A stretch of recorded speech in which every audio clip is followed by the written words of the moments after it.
Jesse. Yeah, man. I'm just like your guest. All right. Oh, we're starting? Okay, so this is, wow, this is special. Yeah, very special. It's our first one. This is very special. We are the Back Row. Yeah. And my name is Alberto D'Onofrio. And I'm Sean Gallagher. Jesse Ostroff. And I'm Bosco. Only Bosco. The only Bosco. My first name doesn't exist. No. What is your first name? Oh, well, that's a secret. The internet has to figure that out. Yeah. Oh, man. Stalking. Okay, well, let's get the, I guess we'll introduce ourselves further. I mean, Sean, what do you do? Well, aside from being a student extraordinaire, I'm a co-founder and lead writer and co-writer of 4ES Podcasts. So that is currently right now a cast that's mainly designed around TV shows, movies, video game culture, comic culture, with a hint of sports. All right, yo, I'm Jesse. Yo, I've been a film fan my whole life, always watching movies. I love talking about movies and all. So, yeah, I'm studying in communications at Concordia and living my dreams. Yeah. Well, I'm Bosco. I'm an all-around writer, actor, filmmaker. Usually focus on like comedy films and stuff. All-around film buff too. Watching as many movies as I possibly can and trying to get my opinion on those movies out. Cool. I'm Alberto D'Onofrio. I've been studying cinema since I was in high school, secondary 5. Started making films since then as well. I have a few shorts under my belt and continuing writing, directing, watching a lot of movies, getting inspired like all of you guys. And I'm excited to talk about the Oscars. Yeah. Oscars, yeah. Yo, Man. Yo. Oscars 2015. That's what we're doing. I'm excited. We're going to talk, okay, this spoilers. Spoiler alert. Spoiler alerts. We're going to be spoiling some endings for all you guys. We might be swearing too. Fuck yeah. Yeah. Shit. Fuck. And cock. We want to sound as natural as possible. Yeah. So, and there's nothing more natural than swearing, right? Pretty much. Mm-hmm. That's right. Okay, now that awkward introduction was out of the way, let's get started, guys. Let's finally get moving. All right, let's take a look at these nominees. I mean, let's start from the ground up. We'll start with let's see, best visual effects. In my We opinion. have let's just take a look at the nominees. Best visual effects. Come on, man. You gotta find that Hurry faster. up. You should be on top of this. I got it. Come on, man. Come on. Okay, go ahead. Moderate that. Okay, Captain America, the Winter Soldier, Dawn of the Planet of the Apes, Guardians of the Galaxy, Interstellar. Yeah. Okay, there. Let's calm down. And X-Men: Days of Futures Past. Okay. Who wants to start? I'll start on this Okay. one. Despite the fact that I found it to be an overall mediocre movie, I do have to say that I think Interstellar should and will win this one, purely on the basis that it did a lot of practical effects, and it did create a sense of immersion and believability. Like, I did think I was going on this space adventure, whereas the other ones felt like standard green screen, etc., etc. We've seen this sort of before. So Interstellar did in itself feel novel. See, now, I did think the visual effects in Interstellar were incredible. That's the only good thing I took out of the movie.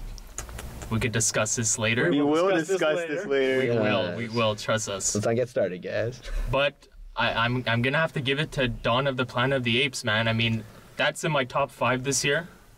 And they wouldn't have done it without that those visual effects. They have to create character in those apes through visual effects. I see You're face. targeting me, man. Yeah. See, I would counter-argue that space in itself in Interstellar was a character.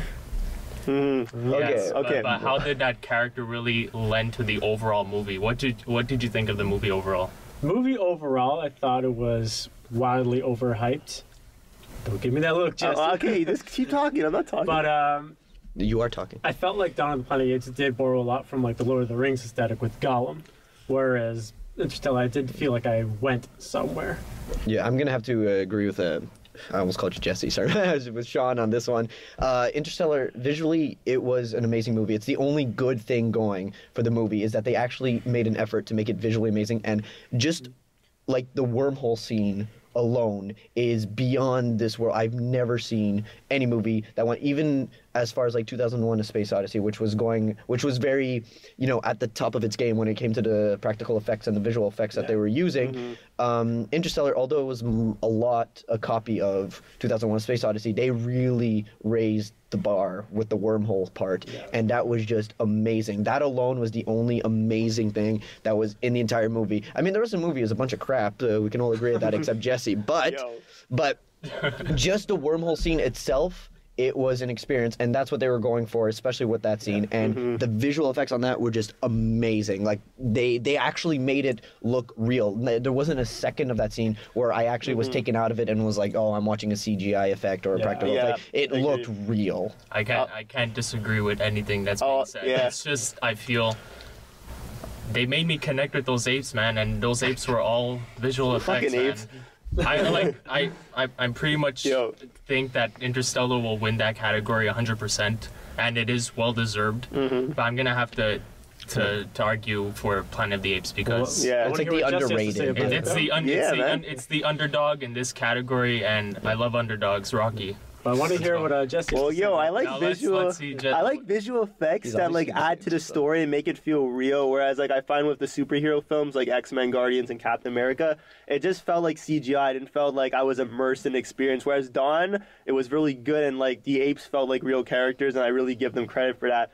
But Interstellar, for me, like, it was just beautiful. And the way that they actually filmed it, too, like, you were saying about that wormhole scene, I was reading interviews that, like, when Nolan wrote it, he wanted to make the spaceship travel through the speed of light, and then they were saying that's, like, impossible. Like, so they actually took real science into consideration while making it, and they didn't green screen anything. They were always shooting on location. They shot on IMAX cameras. It was just, like, seeing that film on 70mm IMAX was, like, truly an experience. Like, I saw it twice, and it was just it really deserves to be there, man. Deserves to win there. Oh, that's one thing I love. I want to interject on this right now, though, because you mentioned something about the apes being like real characters, right? And, like, the digital process helped create that. Yeah. Just as a general question for you guys, would you argue that the apes were more believable as digital characters, or would Rocket Raccoon from Guardians of the Galaxy, who's also a digital creation? Well, I thought the apes were really cool, really believable. And all but that. then, you could put them at the same level as Rocket Raccoon almost. It's just a different tone of movie overall. I mean, Dawn of the Planet of the Apes, it's a, you can say it's a more serious film. Yeah. I mean, Guardians of the Galaxy the tone is a lot more fun and.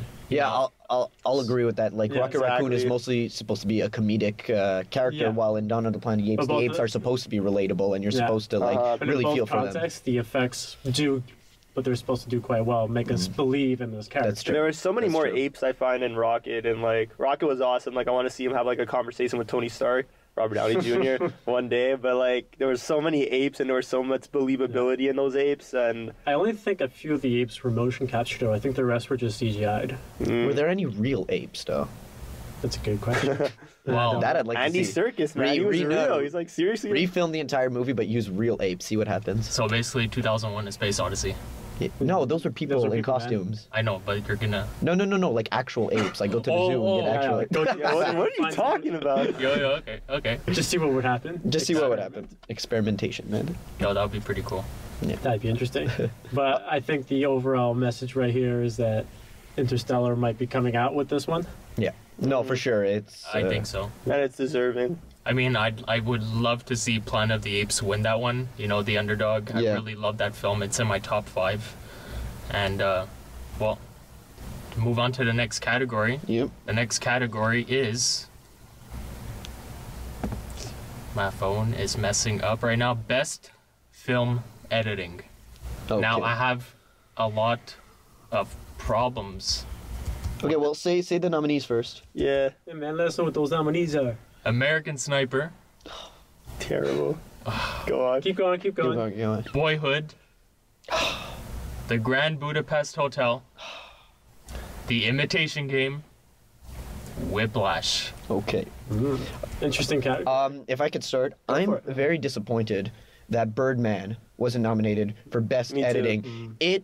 for people who don't know, Birdman gives the illusion that it was shot completely in one long take, but they didn't actually shoot in one long take. They shot in long segments, but the entire movie wasn't shot in one entire long. Rope for those who don't know. Exactly, Yeah. but the difference here is that when they did edit, they made it look completely seamless. You can't tell the cuts. The only reason I could tell where the cuts are is because I've studied film. I could tell when it got completely black, that's where a cut was made. But there's some but you can't see, you can't tell. You never are taken out of the illusion that they actually cut. And that's why it should have been nominated for Best Editing, just because it looked like there was no editing. So I'm very disappointed that it didn't get nominated. I agree mostly with what you say, but I think over editing, I believe that's also why it's in Best Directing category, because on a set, you basically have to direct that so it will all be seamless. Yeah. So I feel like it's a way better achievement in directing For sure. than it is in editing, because when you actually have to make cuts in a film, I mean, that's like a pretty daunting task as well. Instead of making everything in one shot, where that's a big director achievement, directorial achievement, you have these other films that you actually have to make, like, you know, decisions in the editing room. But Because sometimes you get too attached to your material. You're Right. like, I The don't wanna decision cut not that. to cut is also a decision. Also, they took that beforehand. To cut Also, or not to cut. Yeah. That is the But question. I mean, at the same time, as an editor, yeah, of course, you want the cuts are very important and everything. But the editor had the most difficult task, making the cuts look invisible, which is a thing on its own. It's still editing. They still had to edit it together, and the fact that they made it invisible, like you can't see the cuts, is a feat on its own. To make the cuts, to make the one-shot takes seem seamless, was that also by CGI as well? I was reading something about that. I don't know. I haven't even seen Birdman I yet. didn't read it. I haven't looked into it because I didn't want any spoilers. So Yeah. I'm in the dark on this one, guys. Okay, sorry. Yeah, me too. Because I think I remember reading something, I might be wrong in this, but they used like a lot of computer-generated well, yeah, well, enhancements to just smooth everything together. I could believe into that one. without seeing that too. But Does that take away from the experience? No. no, it's still the same because experience. if they used it a added bit to of the CGI to So mesh the- Well, everything if together. that's the case, then yeah, I can totally understand why. Yeah. In editing wise, it wouldn't be nominated. But also, But- like, editing's like a really important category too. Like, even I was reading like the last Best Picture winners have all been either nominated or won Best Editing category. So I feel like, well, based on this like unofficial, like unwritten rule, like one of our Best Picture winners might be in the editing category. So I feel like this is like super important to talk about. But not necessarily.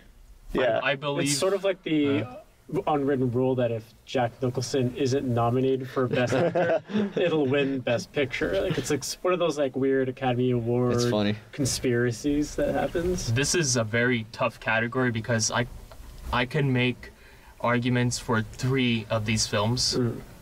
I could also make arguments for films that are not even in this category snub Oh yeah. for me. We'll Yeah, get go on- ahead. We're Wait, gonna go get ahead. on Yeah, we'll snubs go. later. We'll go. Well, Sorry, I already started you with can the tease the snub. snub it's category. within the category. I believe I already started with the snub. Sorry, guys. I believe Best Editing, Gone Girl. Gone Girl. I have should to agree with should that. replace That was really American good. Sniper. Oh, American Yeah. Sniper. Can we talk about that actually? As a whole, Let's, Well, Well, wait. no, We'll no, get to American well, Sniper. yeah, okay. well, when we get to Best Picture, but as for film editing, like yeah, I think the editing style in Gone Girl alone oh, was editorial wise, it was one of The pacing. Fincher's best Yeah. edited movies. It wasn't his best movie, like it was great, no doubt. But it was one of his best movies. It was more in the vein of like The Girl with the Dragon Tattoo and Social Network. the pacing was just The pacing spot was on. great. Yeah, It was a long movie, but it never dragged. it never dragged. There was not one cut in the movie that took me out of the experience Yeah. because we've been studying films for 5 years.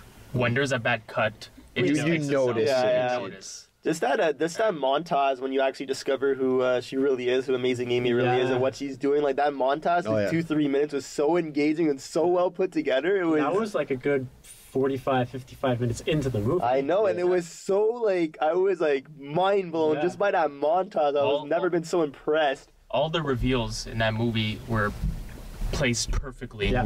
Where we didn't expect it to be earlier, we didn't expect it to be later in the film. It just came at the right moment. We didn't have to wait for it. When it came, it was such a big payoff, which is another thing.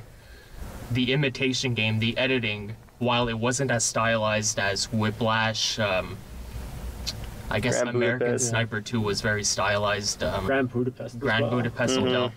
But to tell a story in an hour and 50 minutes, I think, of running time of that. Yeah, it was just under 2 hours, I think. Yeah, with that much intensity, emotion, story, to tell it under 2 hours was incredible. And they were cutting between like 3 different timelines also, and it never like I was always fully invested in it too, and it never felt like they did like that flashback gimmick. Oh, we're going back in time. No, it always felt for like a purpose, and the reveals were so good, and it was just so well put together. Right. Just The pacing and the editorial style in Imitation Game reminded me a lot of the King's Speech. It was very, I guess it would be, one word would be safe, but another word would be it was clear, it sent the message across, it did what it was supposed to do successfully.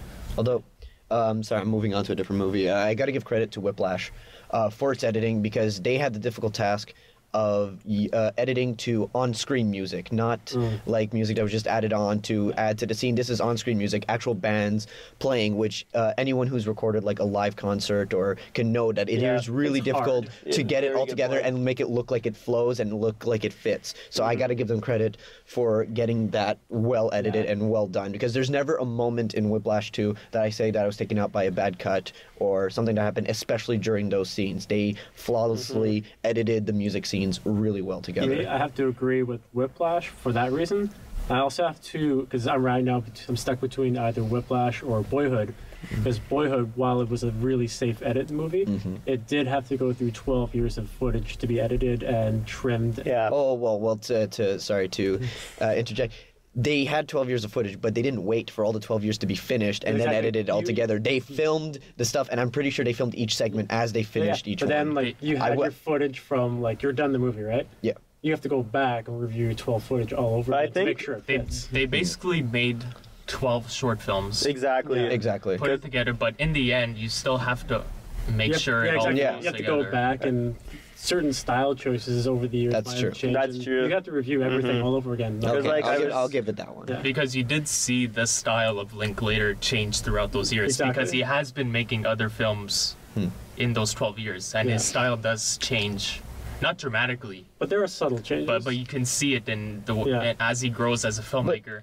So you have to make Yeah. it evident that there is a bit of change in the person, but you also have to make it consistent so you don't throw off the audience. But I mean, at the same time, like a little change in how the director's style is can actually work with the movie as he grows up, because it's a different time period. It's a different. He's grown up himself. So if like the style changes a bit, that works with like the time period, and that works with where he's at. I'm arguing for the movie here. Yeah. That's right. It's a very interesting category. But yeah, I read too that like they shot for like a week and then they edited all that footage, and then Linklater would watch it like 9 months later, just before he was going to shoot like the next year, and he was like saying, what is this missing for the next year, what can I add and stuff like that too. So that could be an impact too, and it's all in the editing.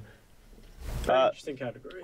Grand Budapest, I wasn't a big fan of it, but I liked how when they were switching time periods, they had a different aspect ratio. I thought that was pretty was cool. Yeah. And like, I love when filmmakers use those aspect ratios, Yeah. 1:3:3, and see, that's one thing I really like. I wasn't a huge fan of the film itself, but like that, like when they were switching aspect ratios constantly, and it was just, it was like a cool immersive way, because I felt more immersed in a certain time period. Yeah, but other than that, how can we really talk about the editing in Grand Budapest? It just felt like just regular editing. it was just very. It was Wes smooth. Anderson. It was smooth. Yeah. It was, Yeah. But it's because the film itself is super stylized. Yeah. It's Exactly. very, very Which I was stylized. going to bring up during cinematography. So Yeah. we'll Yeah, get, we'll get to back- that. we'll We'll get get to to that. I Especially think- Grand Budapest, we can talk for talk a for days. lot. about American that. Sniper Man. Oh, I was Take that one out of the film editing please, for me, please, because there was just and the best one- picture. The choices for film editing. I mean, there was that beginning scene where the main character was overlooking the decisions. the child and the mother.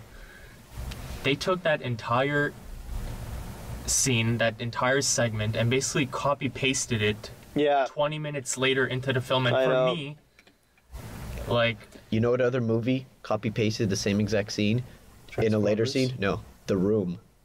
Oh yeah. They did Let's not that. talk about So that. if you're comparing, look at me, I'm comparing American Sniper to The Room here. It's like, Which is why I believe Gone Girl should replace American Yeah. Sniper. That scene would have been more In a effective. lot of categories, we'll get to that later. yeah. That scene would have been more effective if the second time you see it, it was either drawn out more Yeah. or shortened. Well, like, there's Yeah. nothing wrong with copy pasting a scene. It's all in how it's used. exactly. But I don't think But they it was use literally it well. it was because we saw the tension and like the tension sort of it left. Yeah. And, Okay. That's why I think the first time we saw it, I think it should have been shorter, and the second time, Yeah. drawn out Make it more intense. make it You know. more suspense. Because there was also too, he was like saying, "Oh, if you're wrong, they're gonna kill you. If they're wrong, they're gonna kill you." I mean, Plus, like that they was should have added more that to that scene intensity. was the trailer. Exactly. Yeah. Then also all of the big reveals just didn't work for me emotionally. It's either I feel it or I don't. If I don't feel it, they made a mistake. like, exactly. When they were having dinner at the house, and he finds weapons. Oh, okay, yeah. under the Yeah. mat. This is That That's actually worked for me. But Really, go on, yeah. I felt it should have been suspenseful. I knew what was gonna happen, and I knew, yeah. 'cause it was right away, right? it was right Yeah. away. There was no build up. There was no tension. There was no. He sees the elbow, and all of a sudden, just Exactly. like the light bulb went Are we on. still talking about editing here? Or? Yeah. Okay. We're just talking And sort of that's like one, yeah, we're just- one more thing that didn't work for me too, especially is just like he watches this like less than 30-second TV commercial about joining like the military, and they cut to like a 5-second shot of his face, and then it just goes to the military, like at least know like a it's- long take of his face. You know, like, it's really, contemplating. really politically, and I guess this would be an editorial choice as well, because I'm not sure if they knew what they were doing footage-wise. But he sees the 9/11 footage, right? Then he goes to Iraq. The movie somehow made this like link that 9/11 was Iraq's fault. Well, you know, American Sniper is an American Pride movie. But Yeah. exactly, that's again, it's, But they it's got an it odd, wrong, yeah. Yeah, it's an odd editorial thing where somehow one segued the other. Like, Yeah. that's the link that was But made. we all know the American Also, media is great at brainwashing. Another cut that was very whoa, like that's a big statement, that's a big prejudice. He was about to make contact with that kid in the beginning of the scene, and they cut directly to him shooting an animal. Yeah. Yeah. What connection does that make? Oh, now that I didn't even look at it like that. Now Yeah. that you're making it, but I Like, feel there like were some- I don't even know if Eastwood recognized it, because the decisions he made in that movie, sometimes it didn't make sense to me. yeah. They're very insensitive. Yeah. Like, so for me, it was a bit too American fuck, yeah. Yeah. No, that is what it is. Yeah. It's, But then I was talking to some of my American friends, and that movie's being hailed as like the greatest. obviously, Yeah. because Yeah. Americans are the most patriotic country in the Yeah. entire world. Obviously, they're going to love it. Yeah, but that's why I'm a little worried. Like, maybe is that why it was nominated? Possibly. Yeah. Anyway, Well, Clint Eastwood. It's also too. I feel like it was just He's like an American icon. they nominated to like a that, homage to like Chris Kyle's life. That's probably why too, because America. It's like yeah.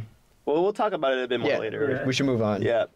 Do we have any picks? what's the collective agreement on editing, though? We haven't exactly said what we. I'd like to see Whiplash win it. Yeah. Like to? I'd like. Who do you think should Who do or you think will? should, yeah. Like should and will. Yeah, I'd have to pass on that one. I'm not sure. I think Boyhood should, but Whiplash will. Okay, that's interesting. Yeah. I believe Boyhood will win that one because of its editorial process in a 12-year span. Because you love Boyhood too. I'm defending it properly, but Whiplash has a pretty good chance. I would love to see Imitation Game, as unstylized as it is. I believe to tell the concise story in less than 2 hours. A very dramatic Yeah. story. I think American Sniper should and will win. No, I'm just joking. No, I'm just. Jesse, you're making me thank you. Yeah, okay, no, I my pick would be Imitation Game, to be honest, because it didn't feel like there was any filler in that movie. It just told a story, was Yeah. to the point. Everything I felt was so relevant. engaged, and I was so engaged through it, and that would be my pick. And me, Whiplash. Cool. I finally All right. decided. Shout out to Boyhood, though. All good choices. None of us said American Sniper should win, so that's a good sign. clap, everyone. Woo! All right, now the next two categories, I'm gonna put it out there: best costume design, best makeup and hairstyling. You should kind of. Well, best Let makeup. me just quickly go through the category. All right. Best costume design: Grand Budapest Hotel, Inherent Vice, Into the Woods, Maleficent, Mr. Turner, Best Makeup and Hairstyling, Foxcatcher, The Grand Budapest Hotel, and Guardians of the Galaxy. Well, for best makeup, I think we can all agree that Foxcatcher will probably get that one. And Was that even Steve Carell, man? It was. It should win though. Like it was. I was freaked the fuck out by his character, man. It was Steve Carell, just fatter. The thing, I don't know. The first time I saw the trailer, it didn't even register that was Steve Carell. No, and that's why I said, like... A lot of people are complaining online, like, oh, Steve Carell shouldn't... Well, the movie shouldn't get it because he put on a fake nose. That's makeup design. Yeah, no, 100%. He was just so, like, whenever he was on screen, like, I was freaked out. Like, just, there was, like, I was shivering. We'll talk about that in a bit. It's not like... Well, this does relate to makeup. It's not like in the sense that how Johnny Depp... They put a bunch of makeup on him, and they're like, wow, he got so lost in his character, but he didn't. He got lost behind the makeup. While in Steve Carell's case, yeah, they put the makeup on him, which looks amazing, but at the same time, he added a lot to what he did. Not unlike, like I'm saying, like the comparison to Johnny Depp, who hides behind all this Tim Burton makeup, but he plays the same exact thing every single time. Like this time, we're like, Steve Carell, what the fuck? Like, so I saw the trailer, then Steve Carell's name popped up. I'm like, what? It's Steve Carell? Just briefly, I'm gonna make a case for Inherent Vice Best Costume Design. Yeah. Not that I think it's gonna win, but oh my god, it felt like I was watching a movie in the 70s. Yeah, I really enjoyed that. There's a lot of movies that take place in the 70s where you just feel like they're making a movie in 2014 or the modern era and just putting a bunch of fake costumes on people looks very Although I want to argue for Grand Budapest Hotel too. The costume design there was pretty neat. I mean, they got all the hotel lobby stuff, which was really cool, like with the colors and how they did it. But also, like, look at the other characters, like the three sisters and Dimitri, just their black, like, cape type costumes and stuff. It's so subtle, but for some reason, every time I saw it, it made me laugh. And I think it's supposed to be comedic, like just how their costumes are, how portraying them as like these like bad. Grand Budapest, the way like the mise en scène and the costumes work together, it almost had that sort of like dainty postcard feel to it. That's actually which if you think about it is kind of like, especially when he has like those establishing shots of the Grand Budapest, it looks like a postcard. It almost feels like if you were to just poke it, it would fall over. But that's the style. That's the style, and it has like that nice sort of charming aesthetic to it. So, but we all know like Wes Anderson and his like color palettes. He's really into that. But I'm gonna have to go with Grand Budapest on that one. Jesse? I haven't seen Into the Woods. Oh, actually, sorry. Whoa. Grand Budapest on Best Costume Design? Yeah. Best Costume Design?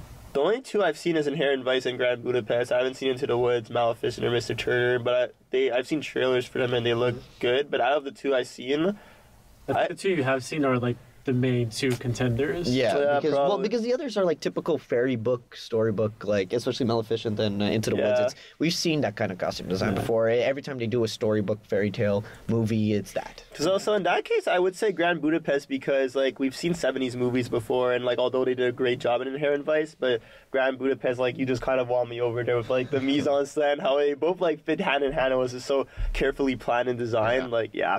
I'm saying Grand Budapest too. I think I'm gonna say the same thing. Grand Budapest.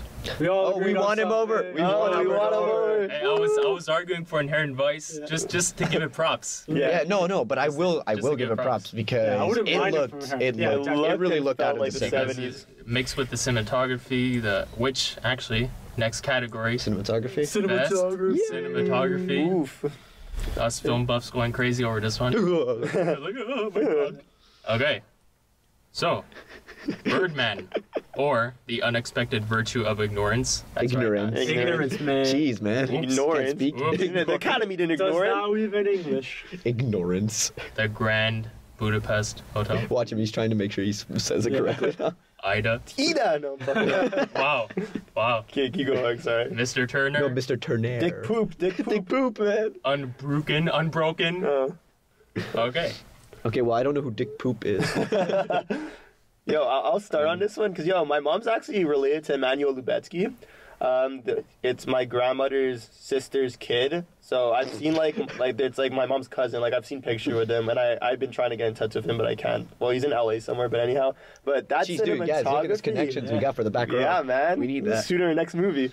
No, but yo, the cinematography there was unreal. Like seriously, like they were shooting it all in one take. It had to be so carefully planned and put together and thought out. And like even that Times Square scene where he's walking around in his underwear, like I heard they had like 5 or 6 people on crew max because they didn't want it creates so much attention, because like if one person looks in the camera, your shot just is fuck. It kind of takes you out of it. But oh man, it was just incredible. Like that's one thing I've never seen before. I could safely say that. To add on to that, they had the other challenge that they were going from room to room to room to room, which the lighting changes completely. And as we all know, especially for the camera, you need to adjust it to a specific lighting. And if the lighting changes, you're gonna have to like go crazy with the camera. So the fact that they had to figure out a way to get from room to room to room with lighting changes and everything just adds to how much skill they had as cinematographers. Or he had as a cinematographer. Based on just what I've heard and read about Birdman, like the science and the math that goes involved with shooting something like that,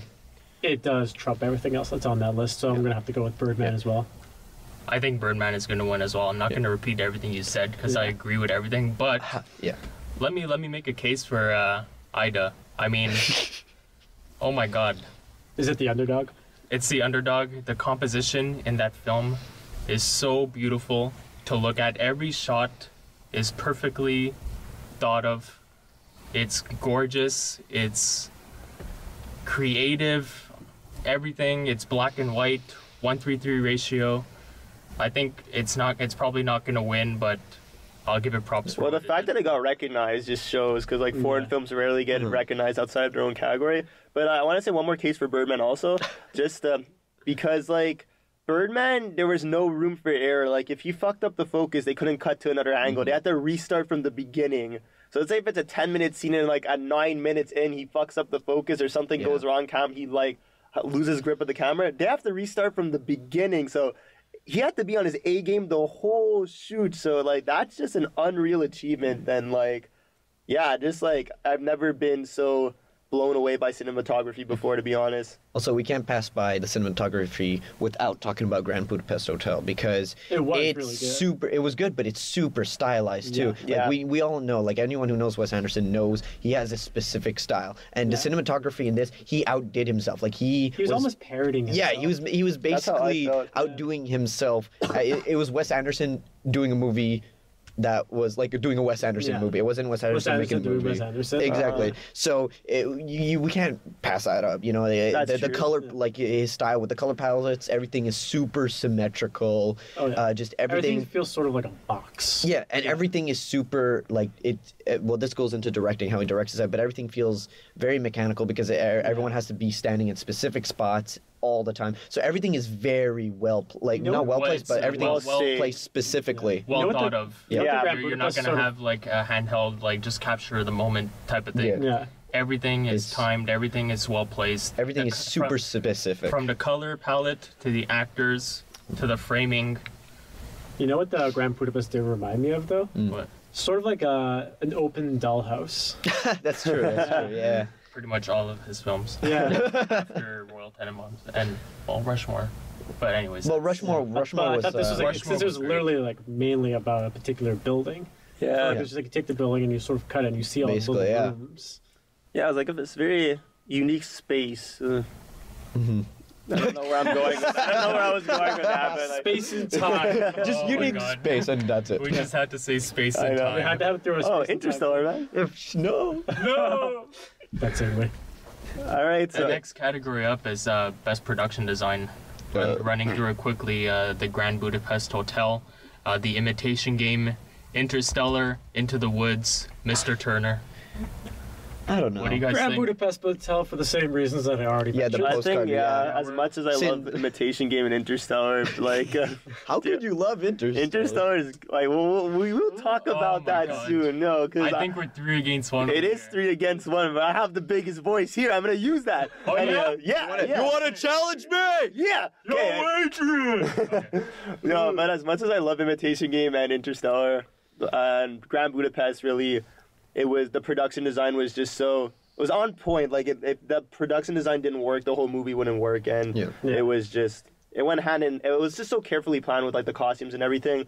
So the movie was like a triumph of production design. Like I never thought about the postcard thing until you said it, and just because you said it, I'm gonna have to go Grand Budapest. Yeah, you kind of made me like the movie more, honestly, because I wasn't a huge. Well, because if you're thinking about Grand Budapest, it's a story within a story within a story. So when we get to this, when we get to,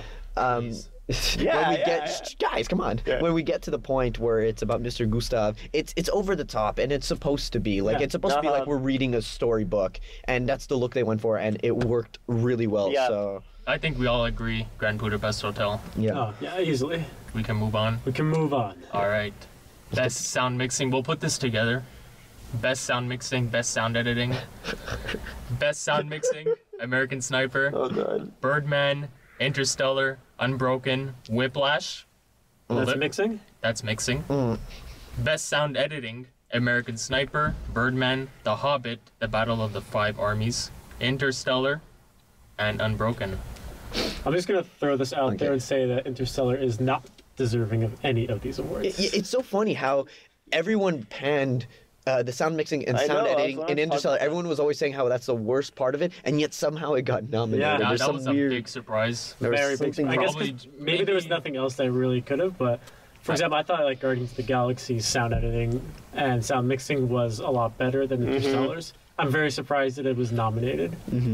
But I think Birdman, the sound mixing with that amazing soundtrack. Yeah, the drum score is great. Just the way they mixed in the diegetic with the non-diegetic, it seems so moving, so flowing, and it really went well with the flowing camera. Yeah, it really worked. The same thing could be argued for Whiplash. Yeah, I was about to do that argument. Like it's like I said before with the editing, the sound mix, because basically the editing is like it became the sound mixing for the movie because it's all based on these like live orchestral playing that they're doing, and the fact that they were able to take this live orchestral playing and actually make it fit and flow super well together. Like there's not a, like I said before, there's not a moment where you're watching Whiplash and you're like, oh, they edited that cut, like, or like, oh wow, that piano is playing but he's playing a different note. Like there's not a moment where you actually feel that. I feel like if holy crap. I feel like if Whiplash's music was like put into the soundtrack like post-production, like re-recorded, like dubbed would be the best word, ADR'd, whatever you want to call it, I feel like it would take something away from Whiplash's charm. Yeah. Wait, was it actually like the sounds we hear, were that actually live from what recording? I understand, yeah. Okay. So yeah, because I heard Miles Teller had to learn drums for this movie. Yeah. So well, I heard he already knew drums before. He's already a musician. Okay, then he was already a musician. So like everything that he played himself. So yeah. In that regard, I do think sound mixing goes to Whiplash. Yeah. Why is American Sniper on there? I don't have no idea, because like I would argue that it is there purely on the basis of like all the combat scenes. Right, but then I don't know. Artistically, like, okay, because I guess like all the gunshots, you got to worry about like helicopters, you got to worry about like the sand, like you do have to create a lot with like Foley and stuff like that. Yeah, but the fact that it's edited, it's in both sound editing and sound. Like, why is Whiplash not in sound editing? That's kind of, Well, I think we need our Riff-Man Dan here. Yeah, we need. We're missing Dan to talk about this because he's the expert. He's our sound man. Dan is our fifth back row member. Should we talk about like the controversy of Interstellar though with the sound mixing and stuff? Because I feel like it was kind of I didn't find it that bad. I feel like it was blown out of the proportion. No, but blown out of the I heard proportion. It was a lot worse in particular cinemas though. Like that could be a case too. The like Chinese theater in Los Angeles, like where most of the premieres are. I heard that the mixing in that particular theater was terrible. Yeah. Well, like when we went to go see it in IMAX, we could half the time we couldn't understand what people were saying. The IMAX mixing was a lot worse than like the AVX mixing. Okay. I'm not sure if that's because it was on film versus digital.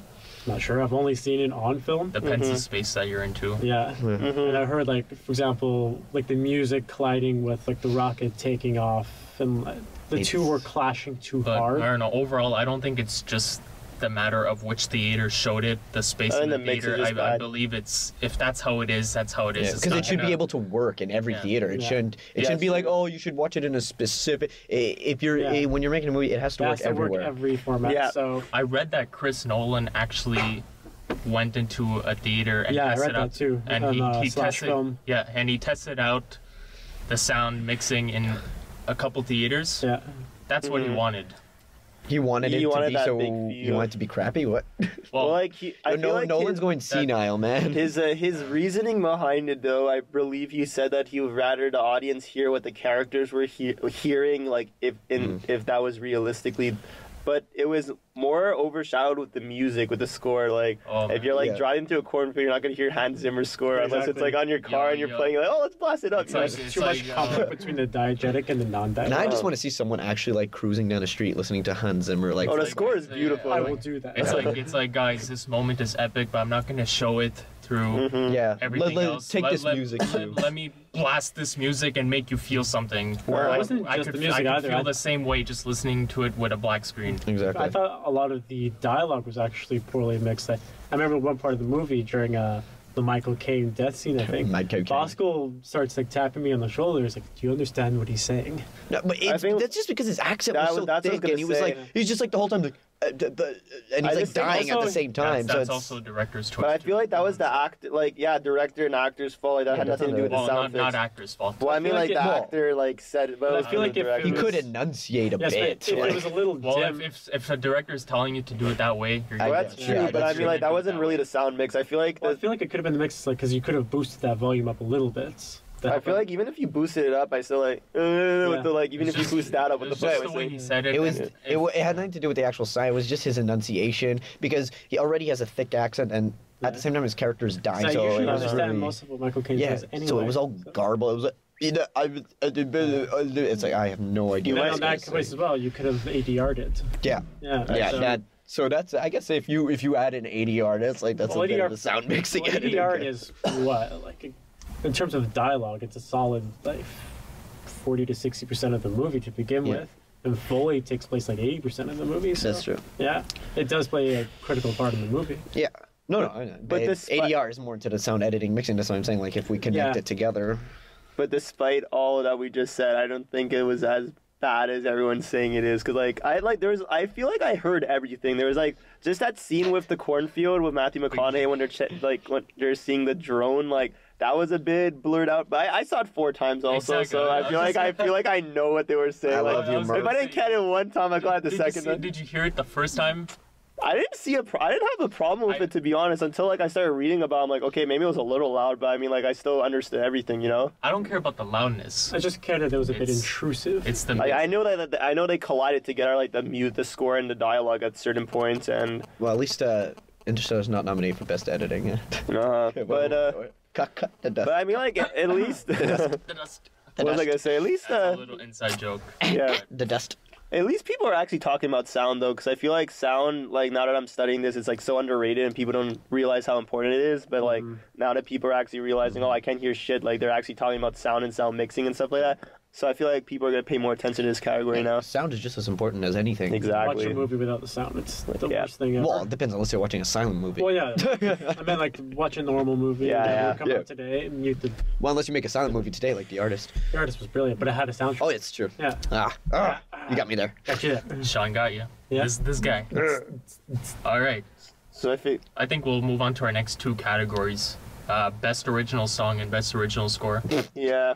Let me just, Nice transition, man. Let me just run Where through is it? these. Hold on. where is There's it? original song. No, that's music. Oh, that's both original right there. song. Yeah, I okay, got it I right got here. it. I got it right here. Come on, Okay. guys. Everything is awesome. The Lego Movie. No, you know what? No. Wait. I got a bone to pick with that song. Sorry, Oh, this sorry, is sorry, he's sorry. got a Whoa, this. whoa, whoa. Okay, Let's okay. read the nominees first. Let's- yes? Oh, you're reading the nominees. Okay, Yeah, sorry. I thought yeah. he was saying this is my pick. My bad. Glory from Selma. Grateful from Beyond the Lights.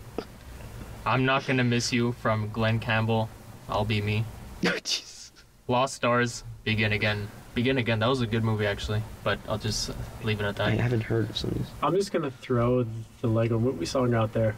Once you hear that song, it is not getting out of your head. Oh, okay. Here's the thing.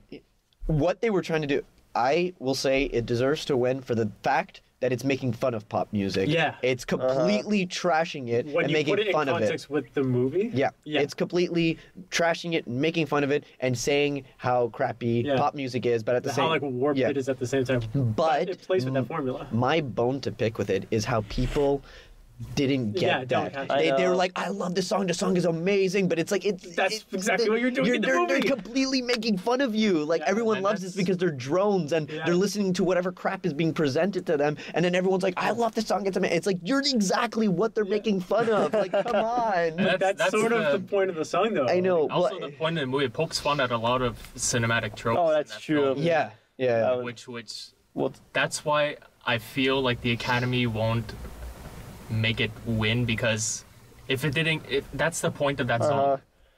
That's the point of that Like, movie, I and do- it didn't get that movie didn't get recognized. Yeah. Like, I do want it to win on the fact that it's making fun of pop music and how we're mindless and we just listen to whatever crap is playing on the radio, and how and you know what, I actually find it funnier that a lot of people didn't get that, and they're like Exactly, actually playing it a lot, and I'm just annoyed by those people because it's like, I love this, and it's like, you don't get it. Like, Basically, Like, that scene from I the- wasn't the one that went on YouTube and I looked it up and listened to it like yeah. like 2 hours every day. Like There's every actually day a is 10, awesome. there's Like, actually a 10-hour version of that on YouTube. Jesus and it Christ. just keeps going. and But there's people that probably one. say like, oh, it's the best song ever. Yeah. Yeah, but it's not. It's supposed to be No. pop trash. That's But the I whole also- point. There's one scene in the Lego movie where they're like about to get caught like 3/4 of the way through the movie, and Chris Pratt's character just starts singing that song, and then the mindless drones all start singing that Yeah, song exactly. and go about their business. That's why it's Completely making forget. fun of it. That in that regard, when you put the two and two together, I really think that song should win. And sticking to the Lego movie, I have to give credit to also like the Batman song where he puts,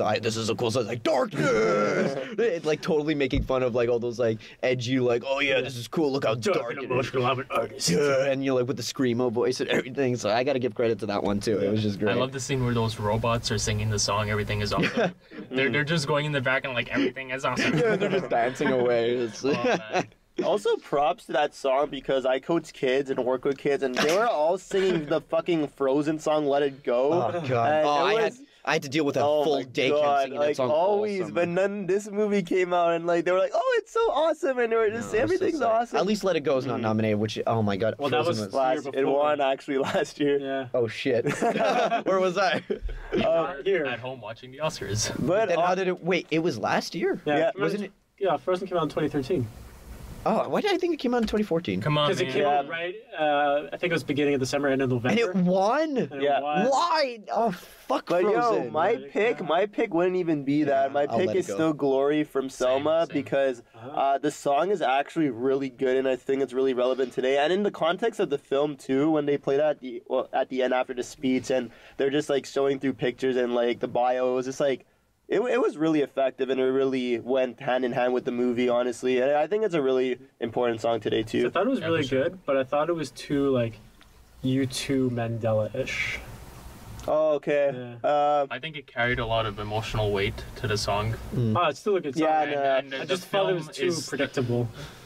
The film is very incredible. Well, it's a predictable song, but Yeah. you can't like twist the audience there and then. Exactly. The movie's over. You don't want to like switch it on them, you know? But like when in my audience, like everyone stood, like no one left, like everyone stood till the song was over. They were just looking through the pictures and everything. It was I just like, think it's a powerful movie, and I feel it has to come away with one win at least at the Oscars. Yeah. And I feel this is and yeah, Common and John Legend's speech at the Golden Globes was really good too. So I don't want to hear them. And if we're gonna stick with music, for original score, Well, you list the nominees for our wonderful listeners. he already said them. You said Right. original song, didn't you? No, I you said both. I said You said both. both? For musical bad. score, I want to go with Grand Budapest Hotel for the main reason that after watching the movie, one of the things that stuck with me the most was the soundtrack, was the music that played in it, the little like, especially like in the ski Playful scene. lights. Yeah, and especially with the ski scene and the whole chase in the mountains with the vernacular and everything. The music just worked really well with that specific scene, and it just stuck with me. This is one of the first times where I actually took the time to go on YouTube and actually look for the song because it was stuck in my head, and that's how much I liked it. So just on that alone, the fact that they were able to create a score that can actually stick in your head and you remember, like usually when you end a movie, the scores are not usually the things you remember the most. Usually we take out of it, most people will take out of it like the character characters and the story and what they experienced visually, and the sound is usually second unless like you actually are an expert on sound. Like Dan would probably take the sound right away. But in this case, usually I'm that kind. I'm take out the story and the characters. But this time it was the score that stuck in my head, and when I left the movie. For me, it was the exact same thing. Like I went to go look up the soundtrack after. The soundtrack stayed with me probably the most. But for Interstellar. Yes, I agree. I know. Let me have my two cents. Let him talk. I love the score. Yeah, I really love the score. That organ theme that played in the background. For me, it was really captivating. It was probably one of Hans Zimmer's best movies. Hans Zimmer does some themes that sound the same sometimes. Like listen to the Gladiator soundtrack, listen to the Pirates of the Caribbean soundtrack. Yeah, it's the same soundtrack.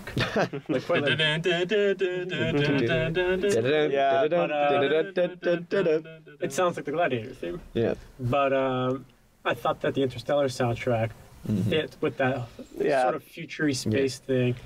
It was very unique in its sound. But I mean, that's what I wanted that could to be say, argued for Grand Budapest too. Like the soundtrack fit with the quirkiness of the movie. It was a bit of a quirky soundtrack, so it fit with what they were doing. It fit too, and I went to go look up the soundtrack. Oh yeah, that's true. Like honestly, like I'm gonna say what you what you said for Grand Budapest is kind of how I felt with Interstellar, because like the soundtrack was actually stuck in my head for a while. Like I actually like YouTube like the whole hour of it and just like played it. It was just like I'll be honest. Good cornfield chase. Oh, that was good, and it's like that gives you chills. Exactly. Like I don't like you guys are probably gonna say because it's so loud, but it was like it was good. It was like for me the song that stuck out was when like Matt Damon's character is trying to get the ship to hook up. There's that like slow building song that works. It works really well as a musical piece. If I'll be honest, I don't remember the soundtrack how it sounds at all. Like because I'm so I'm serious. I'm so blinded by how much like I hated the movie because of the story and the characters and the dialogue and then I was also like more entranced with like how visually it looked. That for me the soundtrack I can't remember the soundtrack at all. And the soundtrack. Those are the two things I took away from it. Besides a couple of scenes, we were laughing the whole movie. Yeah, I was laughing the entire movie. On that note, just before we continue, what were the scenes that you took away? The scenes that we took away? Yeah, like entering the wormhole. Okay, well, yeah, the wormhole and the docking scene with Matt Damon. Although I wish Matt Damon would shut the fuck up in that scene. Just do the scene instead of like, I'm gonna die. You know, sometimes life in the man. Oh my gosh, shut up. But I will say the docking scene was the first time in the entire movie, other than the wormhole, where I actually felt a little bit of tension because you know it's gonna explode. So it's that anticipation to it actually exploding. Yeah. Also, was there a soundtrack over that? Yes, that's the song Coward. Over the wormhole. Yeah, the wormhole. Oh, the wormhole was silent. I remember it just being like... It was just like the actual noise. I remember is freaking Anne Hathaway ruining the scene. Like, it shook my head. It shook my head. Like, oh, shut up. Anyways, let's... So wait, who would we pick? I would pick Interstellar. Yeah. Personal choice is Grand Budapest. So for original score? Yeah.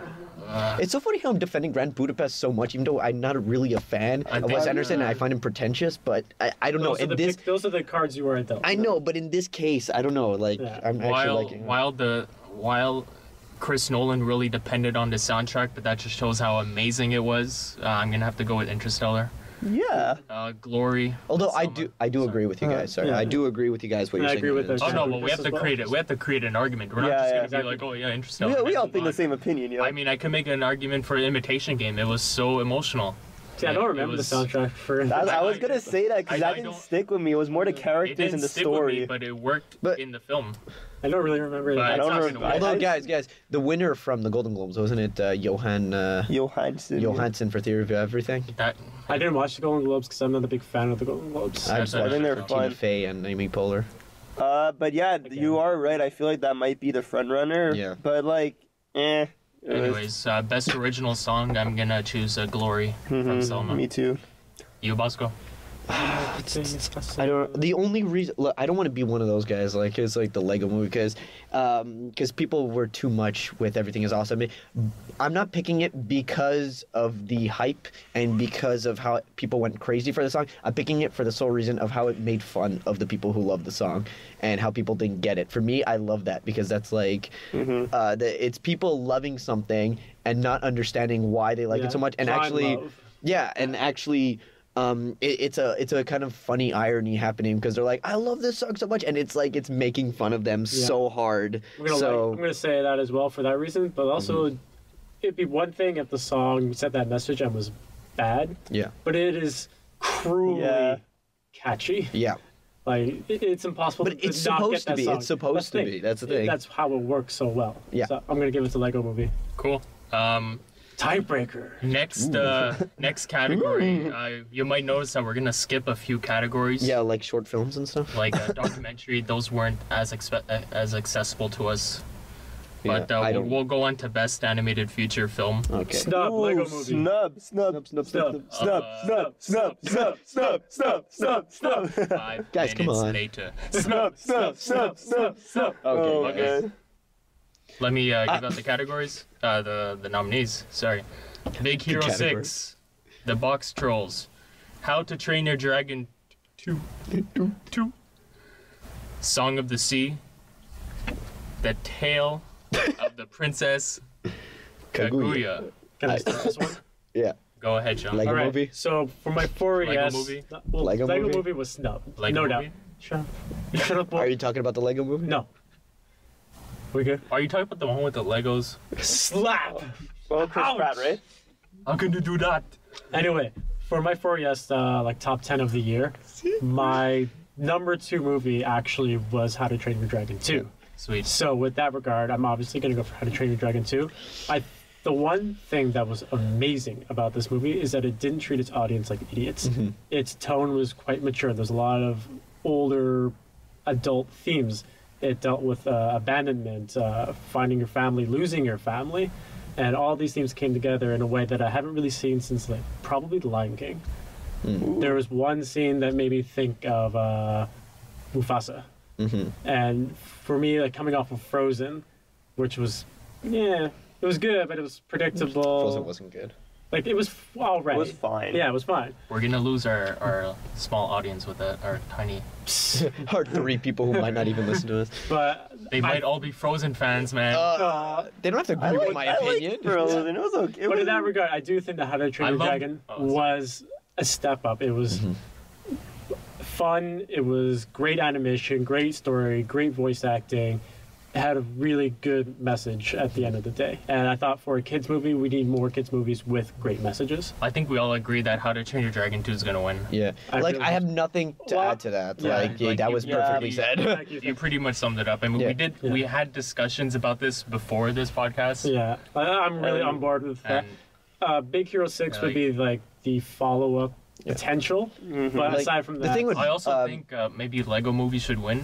Yeah. but it's not even nominated. Exactly.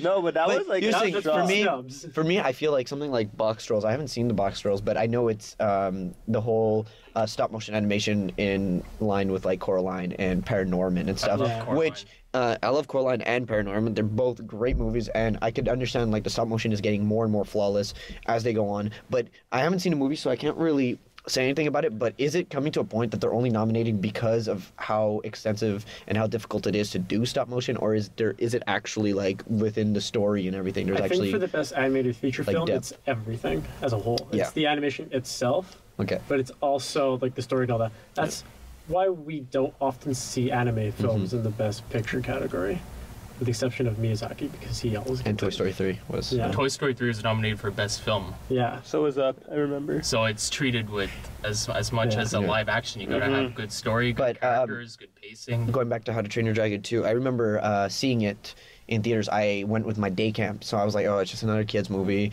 Yeah, that's what I thought. Because I saw the first one. I really liked the first one. But This I'm like, one stepped it sequels, up. I know, sequels, you have to take with a grain of salt, because sequels, you never know. It's very rare that a sequel will actually be really good. Like, the only exceptions with animated sequels I've seen are like Shrek 2, you know, which Toy Story brought it up, sequels. Toy Story 2, Toy Story 3. So I was skeptical, and I was like, oh, I'm just with a bunch of kids. I'm not going to enjoy it. And I actually found myself like getting into it, Yeah, and me actually, too. and I'm like, whoa, like I didn't expect it to be And by the end of the like day, I was this. just like, Yeah. wow, I can't wait for How to Train Your Dragon 3 now. Like I had to bring a kid to the bathroom, and I was so pissed off I had to do it because I'm like, I don't want to miss what's happening. Pants, man. That's Jesse, what about you? Yes. Lego Movie, honestly, like It's but not I nominated. know, but It honestly, should be. It's like, should be nominated. But do you guys think it wasn't nominated because of the live action sequences that were in it? Because I know there's a rule in the Oscars that if live action is incorporated into an animated film, there has to be a certain percentage of it to be able but to I think be there was like Even eligible. it then, was it was 5-10 5 minutes yeah. max. No, really. No, that's why. Do you think maybe that is the reason why And they didn't? I feel No, I like the hope Academy not. members are just they didn't fully understand it like we Exactly. did because Yeah. they're just old and What's the well, okay? The that's a generalization. demographic it's true. of It the is. of the Academy, they're average of 70 what? to 80, I think. Yeah. They're old. I don't think they get the point of the movie. Yeah, I think to them they just saw it like, oh, it's a brand movie, like Battleship. They you just know, see it kind as of a thing. big, Like product the biggest, placement. the Yeah. biggest product placement. In But it wasn't. It was cinema more I history. know, than that. it It was a was. kid. It was imagination. I and mean, oh everything. my god, the Lego sales skyrocketed. Yeah. I saw the graph and Oh, it yeah. was just like For sure, but, it's gonna happen. But it's an amazing movie. It was. It really. Because it's beyond product placement. It's not. Yeah. It has nothing to do with actual like the Lego brand itself. It has to do with how you as a kid played with Yeah. Lego. The entire movie 'Cause- was through the mind of a kid. That's why. 70% of the movie, I was like, yeah, this is good. This is Yeah. good. This is fun. Until the reveal at And then the the end. reveal happens, and it put everything into context. And I was like, Exactly. whoa. And then basically I was like, that's my childhood. Yeah, And I didn't basically. see that And coming. you know what? That's what Yeah, I didn't see that coming I either. feel that's what the movie was made for. It was made for us. I mean, the kids Yeah. got a kick out of it. Yeah. But man, in that Well, actually, cinema, you say the kids got a kick out of it. At my day camp, there's a lot of kids like, oh, Lego movie wasn't that good. But I never trust kids' opinions on movies. In my audience, it was mostly kids, and I was the loudest person in that theater. Yeah, me too. laughing I was- so hard. Same thing. I was laughing like crazy. It was. I think it's a lot like Toy Story. There's humor for kids, but there's also Yeah, humor for adults, which older is what great nostalgia value. which is Yeah. what children's movies should aim for. Yeah. A good children's movie, doesn't you know, for adults. But yeah, it exactly. engages It's for the kids. It's good for the kids. The kids could watch it, enjoy it, and it's appropriate. But they still have stuff for the adults to enjoy. That's a good Yeah. kids. Yeah. Kids entertainment in general. That's good kids entertainment for me. Okay, so I think we all agree. Lego that movie should win. yeah, Lego movie should win. Oh, it's not on the nominate. What? So- is, I think there's a glitch in your phone, man. is that a There's a glitch in glitch? the Check on the Matrix. computer. It's- No, it's not there it's not either. nominated. Check Stop on it. that one. Check on that computer. That's not Oh, a computer, Oh. man. That's a soundboard. Oh well. Oh. now our listeners know we don't have a third computer here. Sorry, Alberto. Thanks for ruining it, man. I wanted to make you look stupid for 2 Okay, we seconds. we got two screens, Brendan. Sorry, I broke the illusion. You broke fourth the wall. illusion. Sorry. Best adapted Oh, screenplay. that's the writing, man. All right, these two. Should we mix both together, like just No, writing? I don't. No? Well, Okay. I think they're two have different. to- No, no, they're two different, but we should talk about them like But, kind well, of at the same time, yeah. simultaneously. Now, Bosco, you want me to read the nominations? Yes. Yeah, Sorry. please. Okay. American Sniper, Wait, this is adapted. adapted. Okay. Oh man, I can't- American Sniper, The Imitation Game, Inherent Vice, The Theory of Everything, and Whiplash. Now, Best Original Screenplay, Birdman, Boyhood, Foxcatcher, The Grand Budapest Hotel, and Nightcrawler. What a set of two categories, right? Oh Yeah. my God, No, adapted. this is Okay, a tough one. let's These talk are about tough ones. adapted first. Okay. Yo, I'm gonna have to talk about Imitation Game, man. Oh my I'm gonna God. talk about Inherent Vice, but you go first. And talk about American Sniper. Oh. No, but I mean like not in But a there's good a way. lot to say about American Sniper in terms of its adaptation versus its original source material. Can we talk about American Sniper first, actually? Go for it. Okay, because I was taken out by the terrible dialogue in that movie. Like, I saw it with my bro, and, like, he, like, loved it, but, like, every 5 minutes, you're a hero, you're a legend, you're a legend, you're a legend. Like, how dumb do you think the audience is? Like, treat us, like, respectfully. Like, you don't have to remind us every 5 minutes. Like, fuck. You show, you not tell. Show, not tell, Clint Eastwood. What the hell? But, like... Okay, now wait, no- wait. oh, This coming from the Christopher Nolan fan. Yeah, no, Who writes the worst dialogue? no. Okay. You know no. what you my would God. say? We're not talking about Interstellar right now. Everything you're saying about American Sniper, that's exactly what. No, I disagree. Your credibility is just No, I gone because you disagree love with that. I Interstellar. disagree with Oh that. my God. No, I No. disagree. I dis- American Sniper has better dialogue. No, it doesn't. No. Okay, yo, listen, like Oh, these I'm lines. saying, No, yo. these lines, like even when he wasn't in the war, which the dialogue was already bad. When he was at home, like listen to this. Like it sounded like a bad soap opera. Like frig is like And even when Interstellar didn't? even when you're. I love We're you, not Murph. talking about Interstellar. I okay? love you, Murph. I was the ghost. Yo, guys, man. We should have a All right, video let's just- podcast. No, we'll have an Interstellar podcast and we'll talk about that in detail. Okay. But we shouldn't yell as Yeah. much as we're doing. no, but frick, even like when he was at home and it was supposed to be more like serious, like like just like listen to these like dialogue lines, like, oh, when you're here, you're not here, and stuff like that. It was just that's like a problem with that wife, man. Like, come on. no, cut some because it slack. felt so bad. Like there's nothing like it wasn't like engaging at all. I'd like. And just like I don't know, like it just was Also, poorly written. It Honestly, didn't treat the other side of the story as much as it did on Chris Kyle's side. Yeah. Mm-hmm. The enemy side felt very like Like a comic book They villain. were very, huge. like a comic book villain. The guy was leaping from every tower with no character. Yeah. The only little piece of character that they put to that guy was when he was walking away from the camera and they slowly zoom into the him picture. With the Olympic with the picture. Olympic, and they did it so late into the movie where it's like, why? Yeah. Why? Plus they dropped the Olympic thing like 5 times before, and it's like It was pretty much used with being like, holy shit, we didn't give this guy any character. Let's put a camera here. Let's shoot this Olympic scene, this Olympic shot of him like winning because the it gold basically medal. dehumanized just about everybody in the Middle East by not having some sort of like face that you can be like, oh, not everybody's bad. They had one person that they humanized for 3 minutes, and the next scene, his kid was getting drilled into the head. And Well- that's what Steven Spielberg, he wanted to add more character to the other side. He was the original director. He took that screenplay and he wanted to add a good 40 pages to cover the other side of the Yeah. story. Because right now I it was- sounds so it looks so biased. Like it's very Very biased, one-sided. very. You have to hear both sides of a story because both sides of a story make a story more interesting than if you just hear one person's side, and especially in American Sniper, which just makes it look like the Americans as the heroes and everyone else as the bad guys.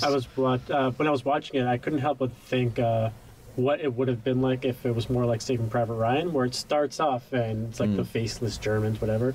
And then 2/3 of the way through the movie, you actually meet the Germans, and they have personality, they have face, and you're not quite sure what's going on. And I would have liked to see something more like that. Well, Spielberg is all about character and a good story. Yeah. Yeah. And Also, I think that's what he would have added to American Sniper. That's what his original intention was for Interstellar. And he's a great filmmaker. As much as you want to think that he's too Hollywood, but he created that, man. I also Yeah. want to throw out that because it's best adapted and you have to look at the source material as well. American Sniper, as it is on the screen, is very different from the source material.